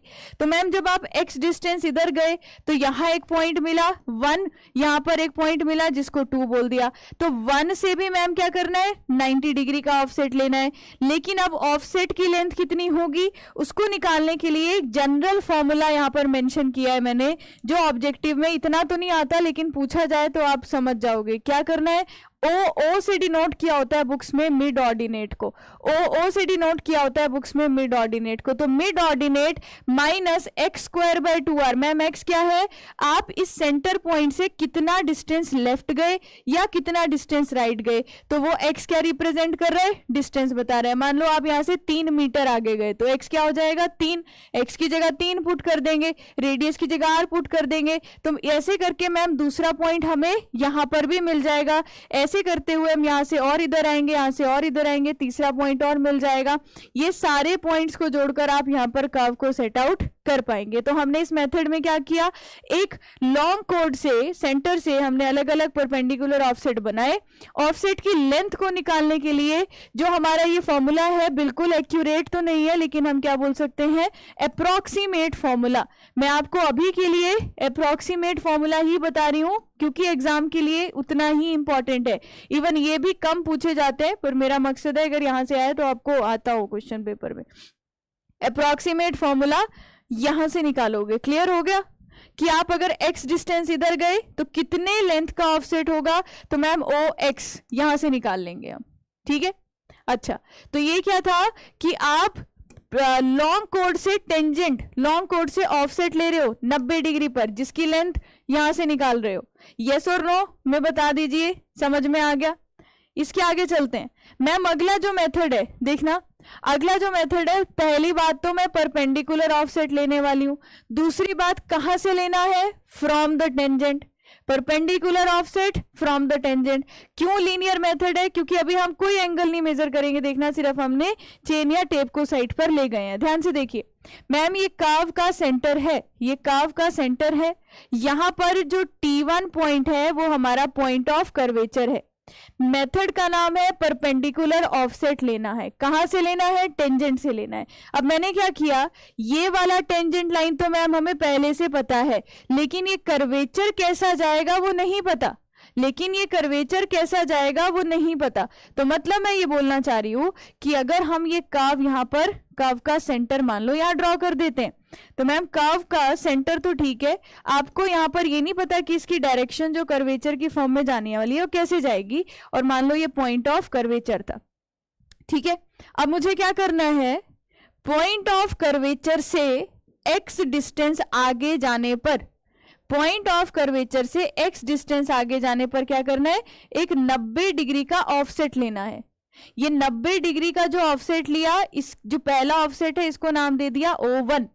तो 90 डिग्री का ऑफसेट जिसकी लेंथ कहां से निकाली, ये अप्रोक्सीमेट फॉर्मूला है जहां से आप अप्रोक्सीमेट लेंथ ऑफ ऑफसेट निकालोगे। तो पहला जो ऑफसेट लिया मैम उसकी लेंथ निकाली, वहां एक पेग को अरेंज कर दिया, फिर पॉइंट ऑफ कर्वेचर से आप x2 डिस्टेंस आगे गए, वहां से आपने एक 90 डिग्री का ऑफसेट लिया। कितनी लेंथ का लिया मैम, यहां पर O2 लेंथ का लिया। O2 का मतलब है मैम x2 डिस्टेंस यहां पर पुट कर देंगे, रेडियस सेम रहेगा, दूसरा पॉइंट मिल गया।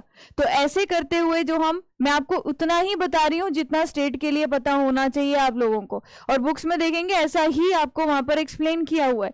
तो अगर हमें पॉइंट ऑफ कर्वेचर, अब हम इसमें क्या कर रहे हैं मैम, ये जो टेंजेंट था, ये वाला जो पूरा टेंजेंट था, इस टेंजेंट से परपेंडिकुलर ऑफसेट ले रहे हैं, और परपेंडिकुलर ऑफसेट की लेंथ कितनी लेनी है वो इस अप्रॉक्सीमेट फॉर्मूला से निकाल रहे हैं, और यहां से मुझे अलग अलग पॉइंट्स मिलते जाएंगे, तो हमारे लिए कर्व को सेट आउट करना आसान होगा। क्लियर हुआ या नहीं हुआ बताओ।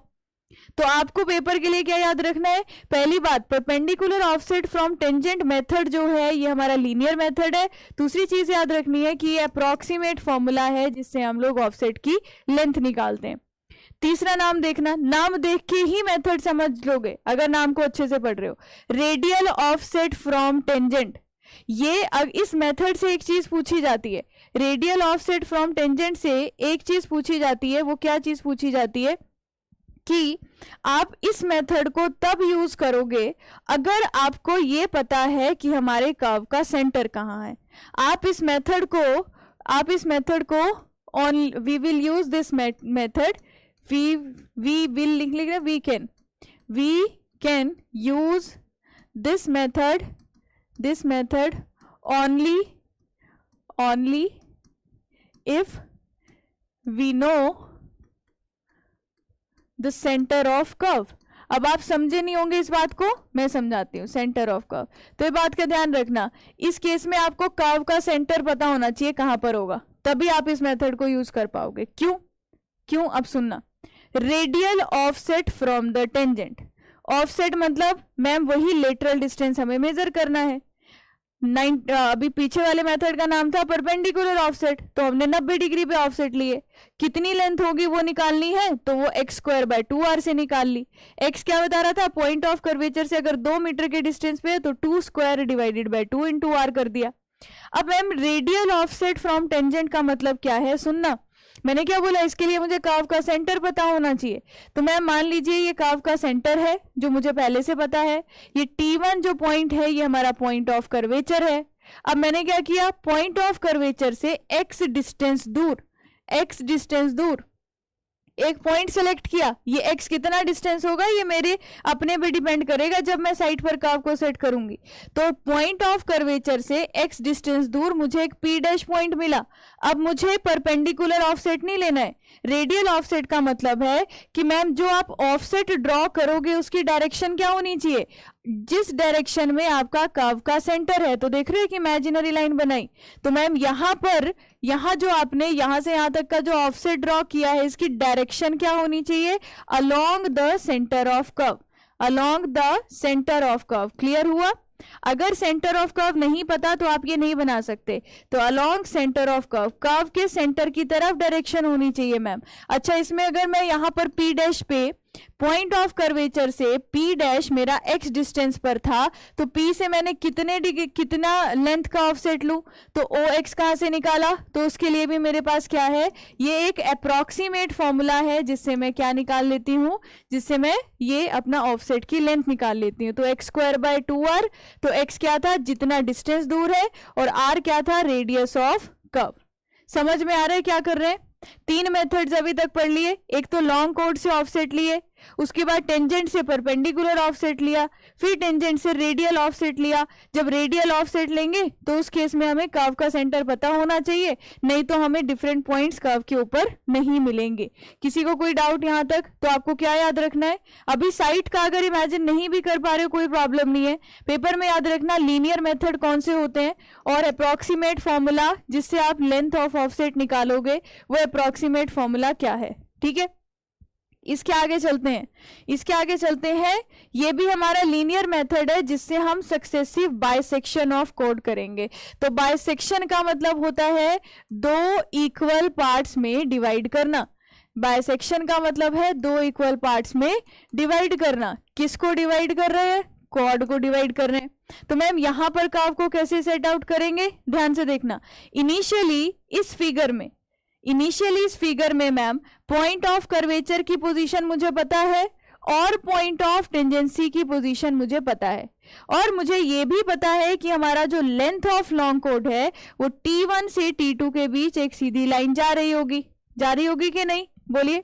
तो इसमें हमने क्या किया? सबसे पहले तो मुझे T1 और T2 के बीच का जो डिस्टेंस है वो किसके बराबर है? लेंथ ऑफ लॉन्ग कोड के बराबर है।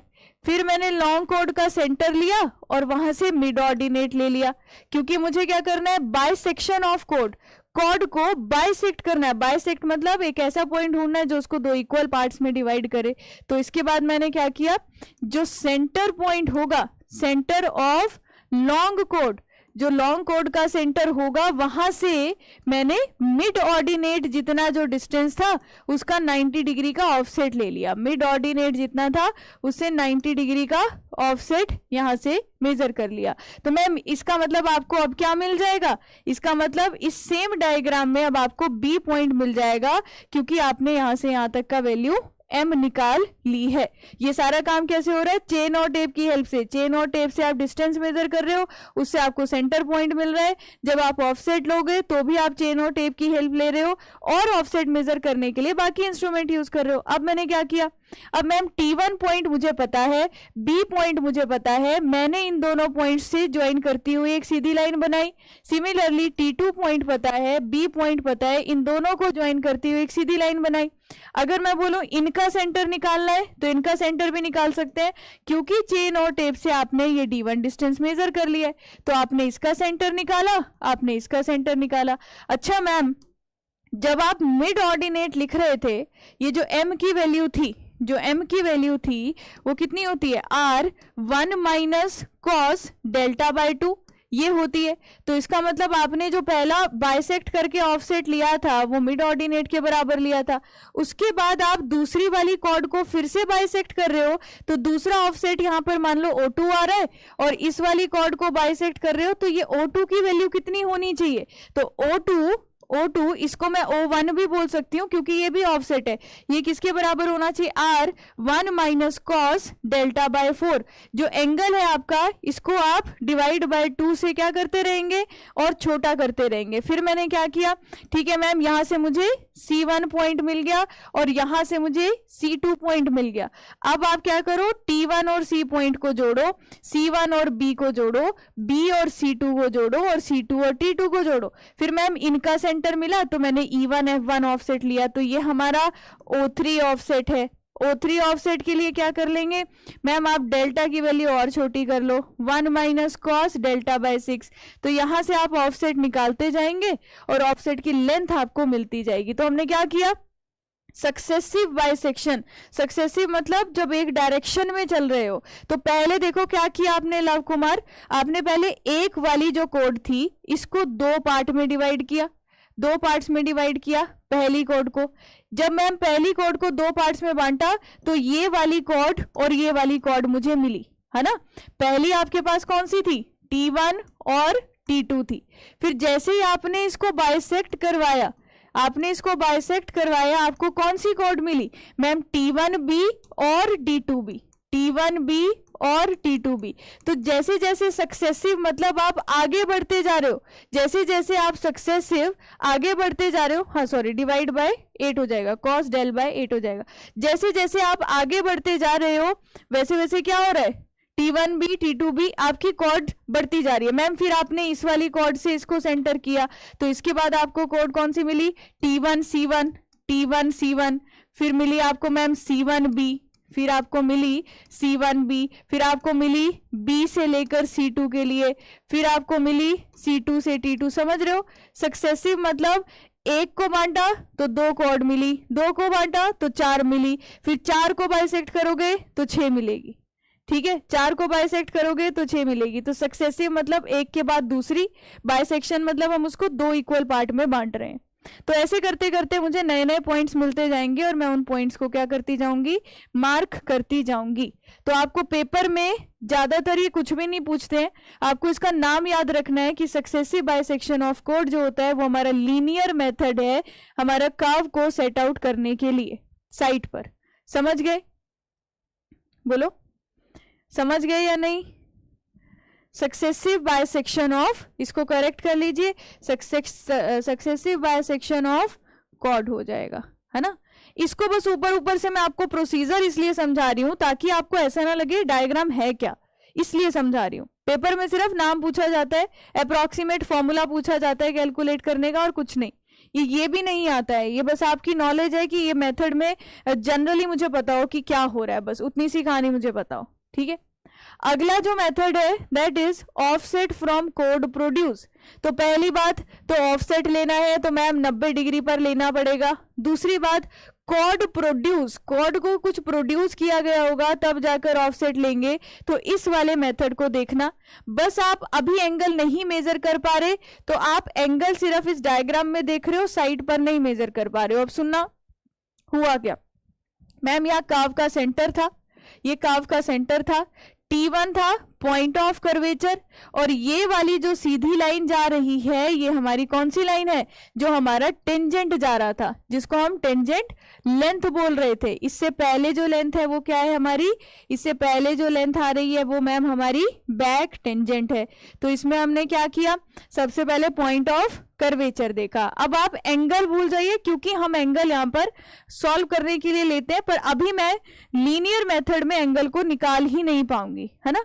अब मुझे क्या करना है, सबसे पहले मैम यहां से T1 पॉइंट ऑफ कर्वेचर से, पॉइंट ऑफ कर्वेचर से एक कॉर्ड अपने आप सिलेक्ट करी C1 लेंथ की, पहली कॉर्ड C1, T1 से लेकर A' के बीच का जो डिस्टेंस है वो मैंने बोला फर्स्ट कॉर्ड है C1। क्या बोला उसे, फर्स्ट कॉर्ड है C1। देखो क्या किया, मैं T1 पे गई, मैंने चेन रखी, यहाँ पर चेन का एक एंड रखा, चेन का दूसरा एंड कहाँ रखा, A' पे। तो जितना डिस्टेंस था C1, अभी मैंने इसको बोल दिया ये हमारी फर्स्ट कॉर्ड है, जो C1 है वो फर्स्ट कॉर्ड है। A' से मैंने एक परपेंडिकुलर ऑफसेट लिया, परपेंडिकुलर ऑफसेट लिया ए पॉइंट पे। बात आती है कि जब C1 कॉर्ड होगी, जो हमारी पहली कॉर्ड होगी इसकी, तो उसकी लेंथ कितनी होगी, ऑफसेट जो मैम आप O1 ले रही हो वो कितना लेते हैं, C²/2R। पूरा डेरिवेशन है इन फॉर्मूलाज का, लेकिन अभी नहीं पढ़ना है क्योंकि नहीं आता है पेपर में।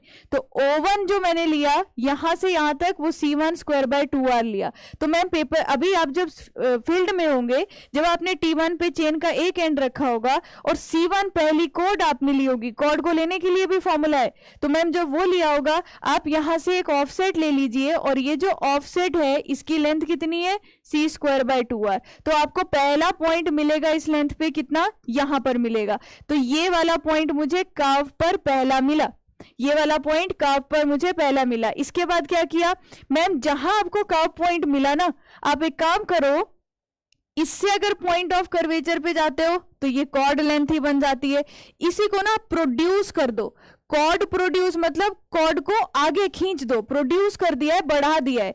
तो मैम यही वाली कॉर्ड जो पहले से हमने बनाई थी C1, इसी को अगर मैं आगे की तरफ बढ़ा दूं तो इसको बोल दिया मैंने कॉर्ड नंबर C2।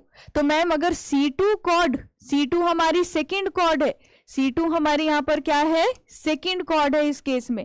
तो मैम जो बीच वाली ये जो सेकेंड कॉर्ड है, जितनी इसकी लेंथ होगी, B' पॉइंट से आपने फिर से एक ऑफसेट लिया जिसकी लेंथ क्या थी मैम, O2 थी, जिसकी लेंथ क्या थी, O2 थी। तो फिर आप यहां से क्या निकालेंगे, सेकेंड वाले ऑफसेट की लेंथ।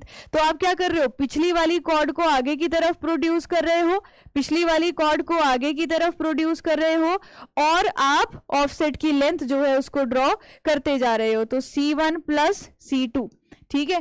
तो यहां पर सेकंड वाले ऑफसेट की लेंथ के लिए हम ये फॉर्मूला यूज करते हैं, ये फॉर्मूला यूज करते हैं। इसके बाद आप ऐसे ही बढ़ते जाइए, जितनी भी वैल्यूज हैं, O2 आएगी, O3 के लिए, O4 के लिए, जितनी भी वैल्यूज आएंगी उसके लिए हम क्या फॉर्मूला यूज करेंगे, O4 के लिए, O5 के लिए, so on up to ON-1 के लिए C²/R, C square by are. तो यहां से हम क्या निकालेंगे, बाकी के जो ऑफसेट्स थे उनकी लेंथ निकाल सकते हैं। मतलब अगर मुझे बाकी के ऑफसेट्स की लेंथ चाहिए, ठीक है, बाकी के ऑफसेट्स की लेंथ चाहिए तो यहां से निकाल सकते हैं। तो क्या किया मैंने, ये जो चीजें हैं ना ये आपकी अभी नॉलेज ही समझो, क्योंकि एसएससी में यहां से पूछा तो नहीं गया है, पर कर्व्स वाले चैप्टर से मतलब O1 O2 वैल्यू याद करना जरूरी है। इसका मतलब होता है कि जब चेन में बहुत सारे लिंक्स होते हैं कुमार सोनू, तो उसके बीच में अगर ये जो मड है, मड मतलब समझते हो ना, आप समझ लीजिए आप चेन को ऐसी जगह ले जा रहे हो जहां बारिश हुई है, बारिश हुई है तो मिट्टी गीली है, मिट्टी गीली है तो चेन के जो लिंक्स है उसमें फंस जा रहे हैं, तो उस वजह से उसमें कौन सा एरर या करेक्शन होगा, शायद आपने ये क्वेश्चन पढ़ा होगा, है ना। तो आपको क्या करना है ma'am, offset from chord produce में पहले पहली कॉर्ड थी, फिर पहला ऑफसेट लिया, पीछे वाली कॉर्ड को एक्सटेंड कर दिया, दूसरा ऑफसेट लिया, नेक्स्ट कॉर्ड को एक्सटेंड कर दिया मैम, आपने नया ऑफसेट लिया। तो ऐसे बढ़ते जाइए आगे आगे आगे और नए ऑफसेट लेते जाएंगे, नए ऑफसेट लेते जाएंगे। अब आपको तभी तो मैं बोल रही हूँ, अगर मैं सीधा डायग्राम बना देती तो भी मुश्किल था, है ना। तो सिर्फ ये मेथड के लिए आपको क्या याद रखना है कि ये हमारा लीनियर मेथड है और इसमें हम क्या करते हैं, पिछली वाली कॉर्ड को प्रोड्यूस करते हैं और ऑफसेट की लेंथ निकालते हैं। और ये ऑफसेट की लेंथ के क्वेश्चन आपके प्री में तो कभी भी नहीं पूछे गए हैं, तो जब मैं आपको मेंस के लिए अलग से कुछ क्वेश्चंस प्रैक्टिस जरूर करवाऊंगी, ये तो पक्का प्रॉमिस है, तो आपको वो करवाऊंगी, तो तब हम लोग इसके और डिटेल क्वेश्चन देखेंगे, ठीक है। अभी आपको एक जनरल हिंट दे दिया, आप मुझे बताओ उस हिंट से एक दिमाग में पिक्चर तो बैठ गई ना कि हम कहां से ऑफसेट ले रहे हैं और कैसे हमें कर्व पे कोई पॉइंट मिलेगा, एक थोड़ी सी पिक्चर क्लियर हो गई है कि मैम हम यहाँ से एक पॉइंट हमें कर्व का मिल गया, यहाँ से हमें दूसरा मिलेगा, यहाँ से तीसरा मिलेगा, यहाँ पर हम पेग्स को लगाते जाएंगे तो हमारा कर्व बनता जाएगा, ठीक है। आगे चलिए, नेक्स्ट जो मेथड है कर्व प्रोड्यूस, आप इसमें क्या लिखना, इस मेथड के लिए याद रखना, it is the best method for setting out the curve by linear method when theodolite is not available.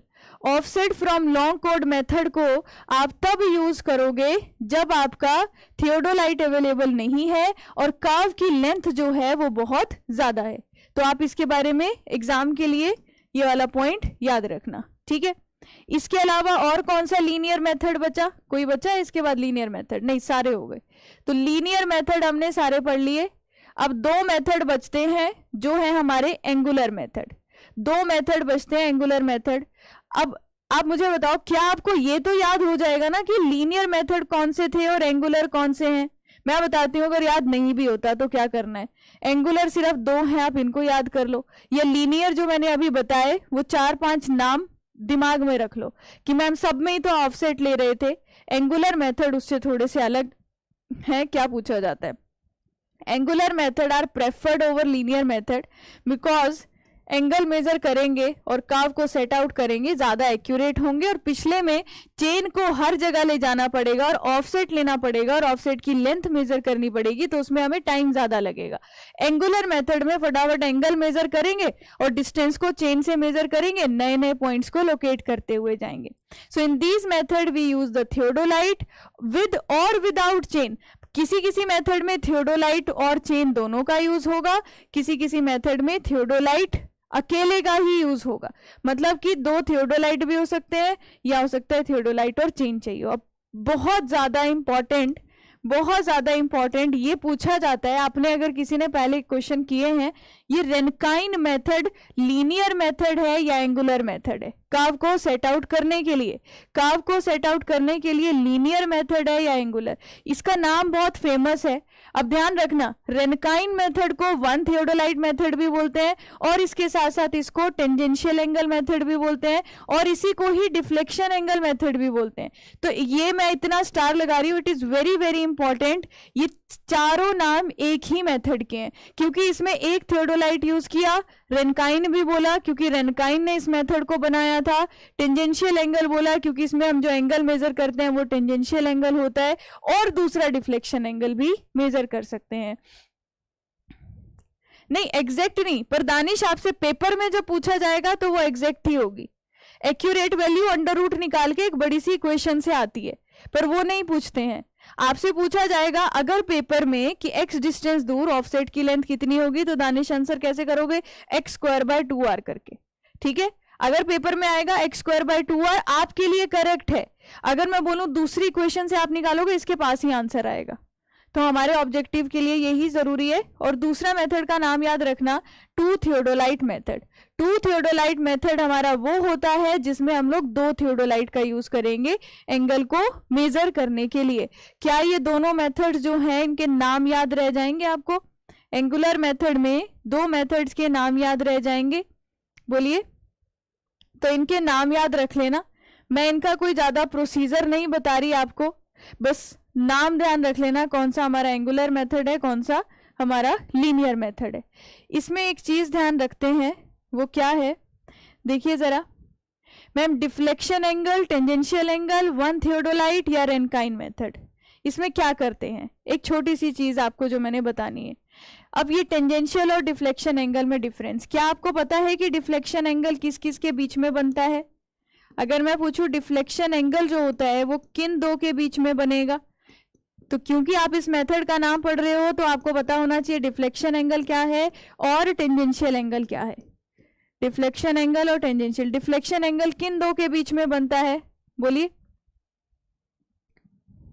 तो अगर मैं यहां पर बोलूं डिफ्लेक्शन एंगल और टेंजेंशियल एंगल, तो डिफ्लेक्शन एंगल और टेंजेंशियल एंगल जो होगा, तो ये टेंजेंट और, बोलिए, देखिए मान लीजिए ये कर्व है, ये कर्व है, सुनना, ये कर्व का बैक टेंजेंट है। ये क्या है? कर्व का बैक टेंजेंट है। ठीक है, कर्व का बैक टेंजेंट है कुछ इस तरीके से। जब मैं इस मेथड को लगाऊंगी,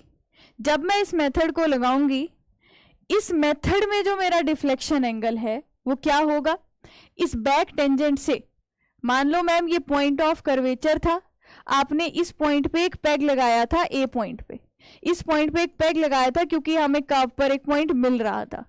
तो पॉइंट ऑफ कर्वेचर से मतलब आपने एक सीधी लाइन ड्रॉ कर दी, इस लाइन को क्या बोल दिया आपने, एक कॉर्ड बोल दिया।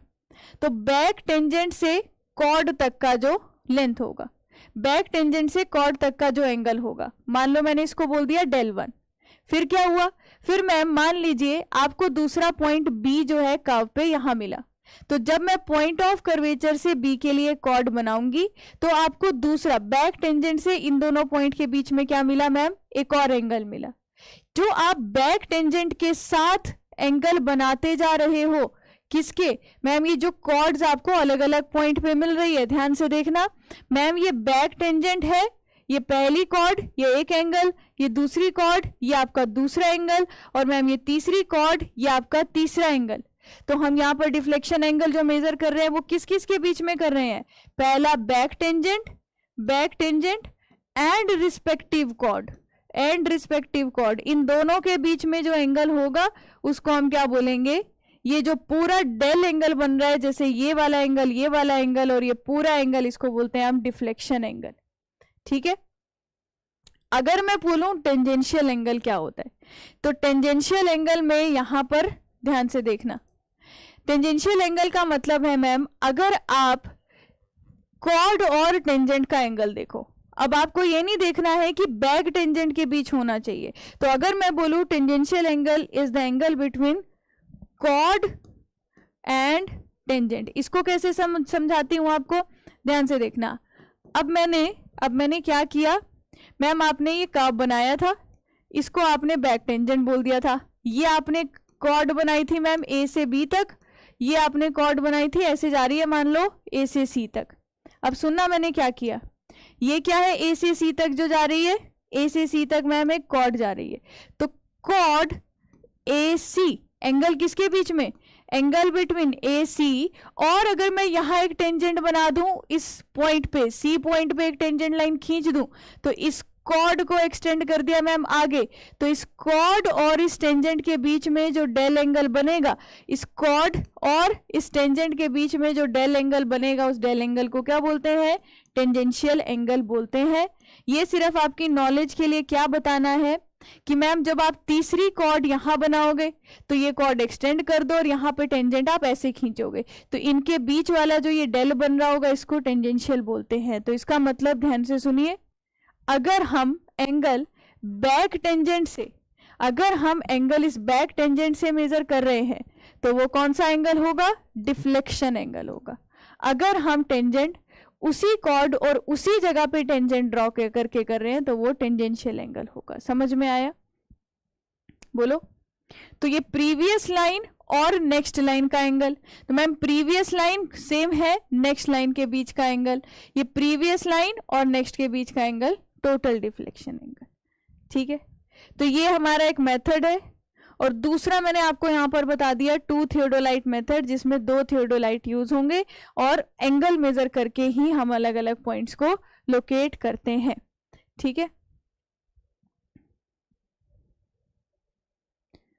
ये मैंने भी नाम पहली बार सुना जो आप पैराब्यूलेटर कह रहे हो, मुझे भी नहीं पता, मुझे भी देखना पड़ेगा कि क्या है जो आप नाम बताए, मुझे नहीं आइडिया इनका। ठीक है, अच्छा अब इसके बाद करते हैं बात वर्टिकल कर्व्स की। कल आपको मैंने क्या डिफरेंस बताया था, हॉरिजॉन्टल कर्व और वर्टिकल कर्व के बीच क्या डिफरेंस है? अगर तो मैम रोड पे डायरेक्शन चेंज करनी है तो हॉरिजॉन्टल कर्व होता है, अगर आपका ग्रेडियंट या फिर स्लोप चेंज हो रही होगी तो वर्टिकल कर्व होता है, कल बताया था। तो मैंने आपको डायग्राम वहां पर कैसे बनाकर दिखाया था कि मान लो इस तरीके से गाड़ी यहां से ऊपर की तरफ जा रही है, अब गाड़ी को नीचे की तरफ आना है, आप लॉन्गिट्यूडनल सेक्शन देख रहे हो, आप सामने से देख रहे हो, तो जब ग्रेडियंट चेंज होगा, when there is a change in gradient, तो हम जो कर्व प्रोवाइड करते हैं वो कौन सा कर्व होता है? वर्टिकल कर्व होता है, कल बताया था, है ना, स्लोप चेंज होगी जब। ठीक है, so curve use to connect the line of different slope या ग्रेड। अब डिफरेंट स्लोप कहाँ हो सकती है? रेलवे में हो सकती है, हाईवे में हो सकती है, वहां पर हम वर्टिकल कर्व प्रोवाइड करते हैं। ये सर्कुलर भी हो सकते हैं, पैराबोलिक भी हो सकते हैं, इनके बारे में ज्यादा डिटेल में आप हाईवे इंजीनियरिंग में पढ़ते हो और इनका डिजाइन भी आप वहीं पर देखोगे। मैं आपको कर्व चैप्टर है इसलिए कुछ बेसिक चीजें बताना चाहती हूँ। So parabolic curve are prepared as they are easy to laid on ground और calculation are easy। ये हम हाईवे इंजीनियरिंग में थोड़ा और डिटेल में समझेंगे कि ऐसा क्यों है। तो अभी के लिए ध्यान रखना है, सर्कुलर कर्व जो है वर्टिकल सर्कल वाला भी हो सकता है। मतलब सर्कुलर कर्व मतलब मैम इसमें रेडियस हर जगह क्या होगा? सेम होगा। लेकिन जो पैराबोलिक कर्व होता है, अगर मैं साइड पर इस कर्व को प्रोवाइड करना चाहती हूं, वो ज्यादा आसान होता है बनाना, तो आप कौन सा प्रोवाइड करते हो जनरली? तो आप जनरली पैराबोलिक कर्व प्रोवाइड करते हो। अभी के लिए इतना ध्यान रखो, हाईवे में कवर होगा ये पॉइंट जब हम इनको डिजाइन करेंगे, है ना। अब वर्टिकल कर्व दो तरह के, समिट कर्व और वैली कर्व।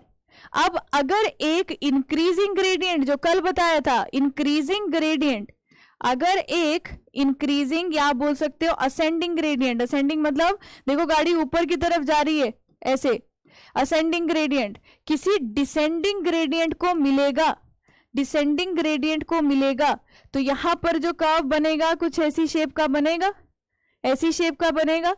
तो ये जो शेप है इस कर्व को बोलते हैं समिट कर्व, इस शेप को बोलते हैं समिट कर्व। समिट कर्व में क्या हुआ है मैम, यहाँ पर कन्वेक्स जो पोर्शन है ना, जो कन्वेक्स पोर्शन है वो अपवर्ड है। मैं सीधा लिख सकती हूं कि इस केस में कन्वेक्सिटी क्या है, अपवर्ड है, कन्वेक्स वाला पार्ट ऊपर आ रहा है। लेकिन अगर मैम रोड कुछ इस तरीके से होता कि पहले हमारी गाड़ी नीचे जा रही होती, उसके बाद गाड़ी ऊपर जा रही होती, तो इसमें क्या होता मैम, कर्व अगर प्रोवाइड करते तो ऐसी शेप का करते। मतलब इसमें क्या बोल सकते हैं, ग्राउंड में राइज है, इसमें हमें क्या दिख रहा है, ग्राउंड में राइज है। इस वाले केस में क्या दिख रहा है, डिप्रेशन दिख रहा है, या फिर ग्राउंड में फॉल दिख रहा है। मतलब मैम अगर हम मुझे यहाँ पर कर्व प्रोवाइड करना है तो गाड़ी कैसे चल रही है, इस केस में पहले डिसेंडिंग ग्रेडियंट है और उसके बाद असेंडिंग यानी कि इंक्रीजिंग ग्रेडियंट है। तो मतलब सबसे पहले नेगेटिव या फिर डिसेंडिंग ग्रेडियंट, एक डिसेंडिंग ग्रेडियंट है और जो ऊपर की तरफ जा रहा है इसको हम पॉजिटिव या फिर असेंडिंग ग्रेडियंट बोलते हैं। तो ये जो दूसरा कर्व है क्या ऐसी ही होती है, वैलीज भी देखने में, वैलीज भी ऐसी ही होती हैं कुछ देखने में, तो इसको हम लोग क्या बोलते हैं, इसको हम वैली कर्व भी बोलते हैं, इसको हम क्या बोलते हैं, वैली कर्व भी बोलते हैं। तो आप क्या बोलोगे मैम, जब इंक्रीज मतलब बढ़ता हुआ ग्रेडियंट, इंक्रीजिंग ग्रेडियंट, जब एक बढ़ता हुआ ग्रेडियंट, इंक्रीजिंग ग्रेडियंट किसको मिलेगा, डिक्रीज होते हुए ग्रेडियंट को, मतलब नेगेटिव ग्रेडियंट को।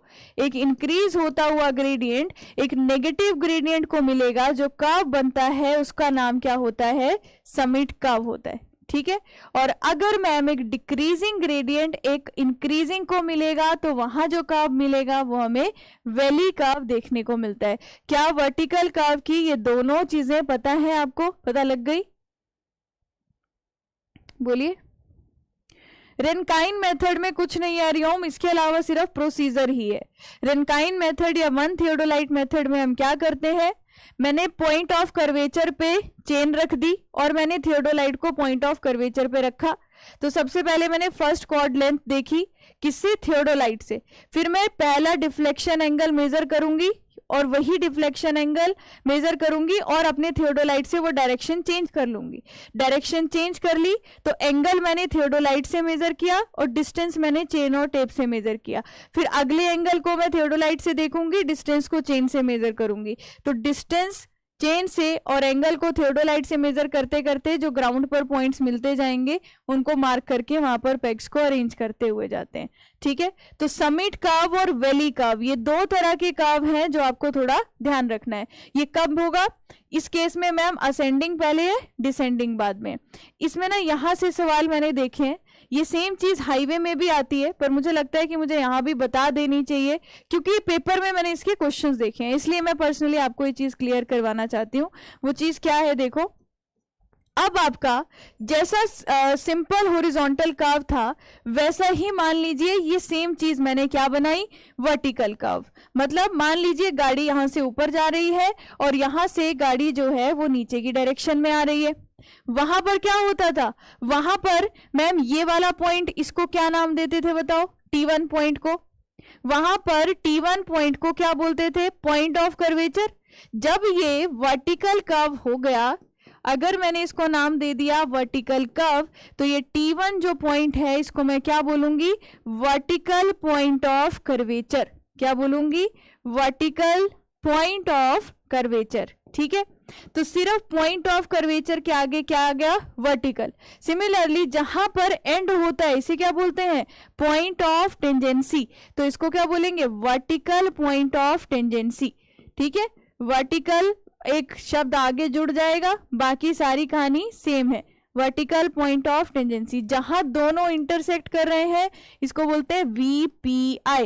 VPI क्या होगा, vertical point of intersection, vertical point of intersection. तो ये भी क्लियर है। ठीक है, अब देखो जो सवाल पेपर में जनरली पूछा जाता है, आपको एक वर्टिकल कर्व है, point of curvature point of tangency same है, पॉइंट ऑफ इंटरसेक्शन भी सेम है।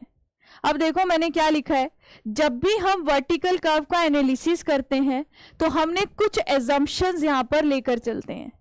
जब भी हम ये करेंगे तो हम यहाँ पर कुछ एजम्पशन लेकर चलेंगे। अब एजम्पशन देखो क्या है, ये पेपर में किस फॉर्म में आती है मैं आपको बताती हूँ। जो आपका ये वाली चीज क्या है मैम, ये तो लेंथ ऑफ लॉन्ग कोड ही है। ये वाली चीज जो T1 से T2 की बीच का डिस्टेंस है, ये मेरा लेंथ ऑफ लॉन्ग कोड ही तो है। अगर लेंथ ऑफ लॉन्ग कोड का सेंटर पॉइंट D है तो वर्टिकल कर्व के केस में, वर्टिकल कर्व के केस में T1 से D का डिस्टेंस T2 से D का डिस्टेंस इक्वल होगा। तो मैंने क्या लिखा है कि T1 से D और T2 से D तक का डिस्टेंस मैम सेम होगा। ठीक है, अब क्या बोला, V से C, नहीं फॉर्मूला सेम नहीं होता, इसका डेरिवेशन कुमार सोनू अलग है, पर नहीं आता है स्टेट एग्जाम में। वर्टिकल कर्व तो आता ही नहीं क्योंकि ये हम हाईवे में कवर कर लेते हैं इसका डिजाइन। अच्छा, अब मैम अगर आप पॉइंट ऑफ इंटरसेक्शन से D पॉइंट के लिए एक सीधी लाइन ड्रॉ करो तो हम ये जब डिजाइन करेंगे ये अलग तरीके से डिजाइन होता है, हॉरिजॉन्टल वाले फॉर्मूलाज नहीं होते हैं, बस नाम वही है कि पॉइंट ऑफ कर्वेचर के आगे वर्टिकल लगा दिया गया है। तो V से लेकर C पॉइंट क्या है मैम? अगर कर्व पर अगर आप सेंटर पॉइंट लो, जो कर्व का टॉप मोस्ट पॉइंट है, क्योंकि अब हम कर्व को साइड से देख रहे हैं और इस पर जो व्हीकल है वो ऐसे चल रही है, तो मैम कर्व का जो टॉप मोस्ट पॉइंट है वहां से पॉइंट ऑफ इंटरसेक्शन के जो बीच का डिस्टेंस है उसको हम C से D के बराबर मानेंगे। तो क्या लिखा है? VC से CD का डिस्टेंस बराबर होगा। तीसरी चीज क्या लिखी है? जो T1 से V का डिस्टेंस होगा वही T1 से लेकर C तक का डिस्टेंस होगा, वही T1 से D तक का डिस्टेंस होगा। ये एजम्पशन है। जब मैं वर्टिकल कर्व का एनालिसिस करूंगी तो मैं ये चीजें एज्यूम करूंगी। अब पेपर में क्या पूछा जाता है मैं आपको बताती हूँ। अगर बोलेंगे लेंथ ऑफ लॉन्ग कोड इज, मान लीजिए 30 मीटर, लेंथ ऑफ लॉन्ग कोड 30 मीटर है ये पूरी, तो आपको मुझे बताना है कि डिस्टेंस कितना होगा from point of curvature to the centre of vertical curve. ये ईएससी में पूछे गए हैं, तो हो सकता है स्टेट में पूछे जाने लग जाए। तो आपको क्या बताना है? लेंथ ऑफ लॉन्ग कोड यहां से यहां तक का डिस्टेंस 30 है। बताओ T1 से लेकर C का डिस्टेंस कितना होगा? बताओ T1 से लेकर C का डिस्टेंस कितना होगा? बता सकते हो क्या? तो हमने अभी अजम्पशन क्या मानी है कि मैम T1 से जो D का डिस्टेंस होगा, जो T1 से C का डिस्टेंस होगा और T1 से V का डिस्टेंस होगा, सब हमारा क्या होगा? बराबर। तो मतलब अगर ये 30 है तो आप इसका आंसर यहां से लेकर यहां तक अगर 15 है, ये भी पूछा होता तो भी 15 करोगे, ये पूछा होता तो भी 15 करोगे। तो ऑब्जेक्टिव में अगर ये पूछा है तो ये एजम्पशन के बेसिस पे सॉल्व हो जाता है। तो ये जो एजम्पशन हम वर्टिकल कर्व की एनालिसिस करते हुए पढ़ते हैं तो उस टाइम पर आप इस तरीके से सॉल्व कर सकते हो। समझ गए कैसा क्वेश्चन पूछ सकते हैं यहां से ये तीनों एजम्पशन से रिलेटेड? बोलिए।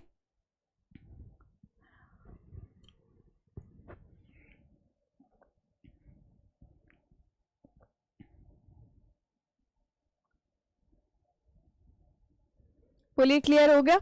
अच्छा, आप देखिए एक दो क्वेश्चन देख लेते हैं कि यहाँ से कैसे क्वेश्चन है जो एग्जाम में जनरली पूछे जाते हैं। जैसे ये सवाल है, ये किसी ना किसी पेपर में आ रखे हैं। सवाल देखिएगा, क्वेश्चन को देखिएगा क्या पूछा है। A vertical curve having convexity upward, vertical curve जिसमें कन्वेक्स पोर्शन ऊपर हो उसे हम लोग क्या बोलेंगे? Summit curve, deviation curve, circular curve. Curve ranging तो कुछ भी नहीं होता, ठीक है। तो इसमें क्या हो गया? फील्ड में वर्टिकल का सेटिंग करना ऐसा नहीं है, मतलब इसमें सेटिंग करने के अलग अलग मेथड है, उसमें हमें एंगल वगैरह निकालने पड़ेंगे, तो वो अलग है। मतलब आपके सिलेबस में ही नहीं पूछा जाता, इसलिए नहीं करवा रही हूँ, नहीं आता है पेपर में, ठीक है। तो आंसर क्या हो जाएगा? कन्वेक्सिटी अपवर्ड पूछा है तो करेक्ट आंसर हो जाएगा हमारा समिट कर्व। अगला क्वेश्चन देखिएगा, designation of curve. Designation of curve कैसे किया जाता है? रेडियस से करेंगे, या angle subtended by a curve of any length, या angle subtended by arc of specified length, या both A and C are correct. तो आप इस क्वेश्चन में कौन सा आंसर सही करके आते? कौन सा आंसर सही करके आते? तो मैम डेजिग्नेशन जो कर सकते हैं हम कर्व की, कल की क्लास में बताया था, एक तो रेडियस की तरीके से कर सकते हैं और दूसरा angle subtended by arc of specified length. तो स्पेसिफाइड लेंथ क्या हो सकती है? इट मे बी 20 मीटर और इट मे बी 30 मीटर। तो 20 मीटर की आर्क और कॉर्ड सेंटर पे कितना एंगल बनाएगी? 30 मीटर की आर्क और कॉर्ड सेंटर पे कितना एंगल बनाएगी? तो आंसर इस क्वेश्चन का क्या करोगे? ऑप्शन ए और सी। Very good. अच्छा, जैसे इस क्वेश्चन को देखिए, ये भी आप निकाल सकते हो। इफ द रेडियस ऑफ, ये वो क्वेश्चन है, इस तरह के सवाल यहां से आते हैं। तो कर्व के सेटिंग आउट से जो मैंने आपको पढ़ाया वही मेथड के नाम पूछे जाते हैं। अगर और मुझे कुछ लगता है कि नहीं एक्स्ट्रा किसी स्टेट में कुछ पूछा गया है तो मैं आपको वो अलग से बता दूंगी, ठीक है, मिसलेनियस में, या आपको मतलब वो चीज मिल जाएगी डेटा जो आपके पेपर के लिए चाहिए होगा। So if the radius of circular curve is 100 meter, deflection angle 90 degree है, then the length of curve, length of curve ही पूछा है इसने, length of curve is pi r del upon 180 degree. Radius 100 दे रखा है तो पाई इंटू 100, डेल्टा की value हमें कितनी दे रखी है? Radius of curve is this, deflection angle हमें दे रखा है 90 डिग्री डिवाइडेड बाय 180 डिग्री। तो यहां से लेंथ ऑफ कर्व आपके पास निकल कर आ जाएगा। तो करेक्ट आंसर क्या आ रहा है आपके पास यहां पर? Option C. ऑप्शन सी आ रहा है या ऑप्शन बी आ रहा है? कुछ लोग बी बता रहे हैं, कुछ लोग सी बता रहे हैं। क्या आंसर आएगा? तो यहां पर फॉर्मूला लगाइए, pi R del upon 180 degree 157 metre. तो करेक्ट आंसर आपने बताया, मेरे पास आंसर नहीं है तो चेक कर लेना, एक बार कैलकुलेट कर लेना। तो 157 मीटर। यहां से ऐसे सवाल पूछे जाते हैं मैक्सिमम, ठीक है। इन्हीं टाइप के क्वेश्चंस का वेटेज जो है पेपर में ज्यादातर आता है। तो हमने अपने कर्व्स वाले चैप्टर में जस्ट एंड करते हैं अभी की क्लास, क्योंकि अगले में मैंने एक नया टॉपिक स्टार्ट करना है। तो हमारे कर्व्स वाले चैप्टर में हमने क्या सीखा? सबसे पहले मैंने कल की क्लास में आपको बताया था टाइप ऑफ कर्व के बारे में। टाइप ऑफ कर्व में हमने हॉरिजॉन्टल कर्व में भी जो सिंपल सर्कुलर कर्व है, हॉरिजॉन्टल और सिंपल सर्कुलर कर्व, जो कि सबसे ज्यादा इंपॉर्टेंट है आपको याद रखना। सिंपल सर्कुलर कर्व के जितनी भी आपको अलग अलग कंपोनेंट्स बताए उनके नाम याद रखने हैं, और जो 6 to 7 फॉर्मूलाज यहाँ पर बताए कि डायरेक्ट यहाँ पर फॉर्मूला पूछा जाता है, क्वेश्चन आपका सॉल्व हो जाएगा। दूसरा मैंने आपको बताया कर्व की सेटिंग। जब कर्व की सेटिंग करेंगे हम लोग कहां पर? साइड पर। तो उसके लिए कौन से मेथड लीनियर है और कौन से मेथड एंगुलर है? तो लीनियर और एंगुलर मेथड के अभी तक सिर्फ नाम पूछे गए हैं, और हमने एक इंट्रोडक्शन ले ली कि वर्टिकल कर्व जो होते हैं वो समिट कर्व हो सकता है, वैली हो सकता है। बाकी समिट कर्व को डिजाइन कैसे करना है, वैली कर्व को डिजाइन कैसे करना है, ये सब डिटेल हम कहाँ पढ़ेंगे? हाईवे इंजीनियरिंग में डिस्कस करेंगे। तो ये जो मैंने लास्ट में यहाँ लिखा है, ये सबसे ज्यादा इंपॉर्टेंट चीजें हैं जो इस चैप्टर से मैक्सिमम मार्क्स जो है वो पूछी जाती है, ठीक है। मैक्सिमम मार्क्स पूछे जाते हैं। अच्छा चलो, अब अभी के सेशन को यहीं एंड करते। और कर्व्स वाले चैप्टर में अगर कोई मुझे लगेगा, फिर भी वैसे मैंने देख लिए हैं क्वेश्चंस, फिर भी मुझे लगेगा कि कुछ एक्स्ट्रा बताना चाहिए तो वो मैं आपको जरूर किसी क्लास में बता दूंगी। 8 मई से पहले जब सर्वे कंप्लीट होगा, आपने जो क्वेश्चंस कर रहे हो, आपके 90% जो क्वेश्चंस है वो आपके पूरे अच्छे से बन जाएंगे, ठीक है। अब इसके बाद हम नया चैप्टर स्टार्ट करेंगे अपना, एरिया एंड वॉल्यूम। कुछ भी नहीं है, जल्दी भी हो जाएगा और एसएससी में बहुत ज्यादा भी आता है। सिंपल एरिया कैलकुलेट करना है और वॉल्यूम निकालना है, और उसके हमारे बहुत सारे फॉर्मूलाज हैं, और छोटा सा चैप्टर है। और ऐसे मानिए उस छोटे से चैप्टर की वेटेज बहुत ज्यादा है, और इंटरेस्टिंग इसलिए क्योंकि सारा मैथ्स ही है, कुछ नहीं है, बस कैलकुलेट करते जाओ, एरिया वॉल्यूम का आंसर आता जाएगा। तो अब पूरे 8 बजे नेक्स्ट चैप्टर स्टार्ट हो जाएगा, एरिया एंड वॉल्यूम। तो 8 बजे एग्जैक्ट आप लोग क्लास में आ जाइएगा, ठीक है। चलिए अभी के लेक्चर को एंड करती हूं मैं, और 8 बजे मिलते हैं। Thank you everyone, bye bye.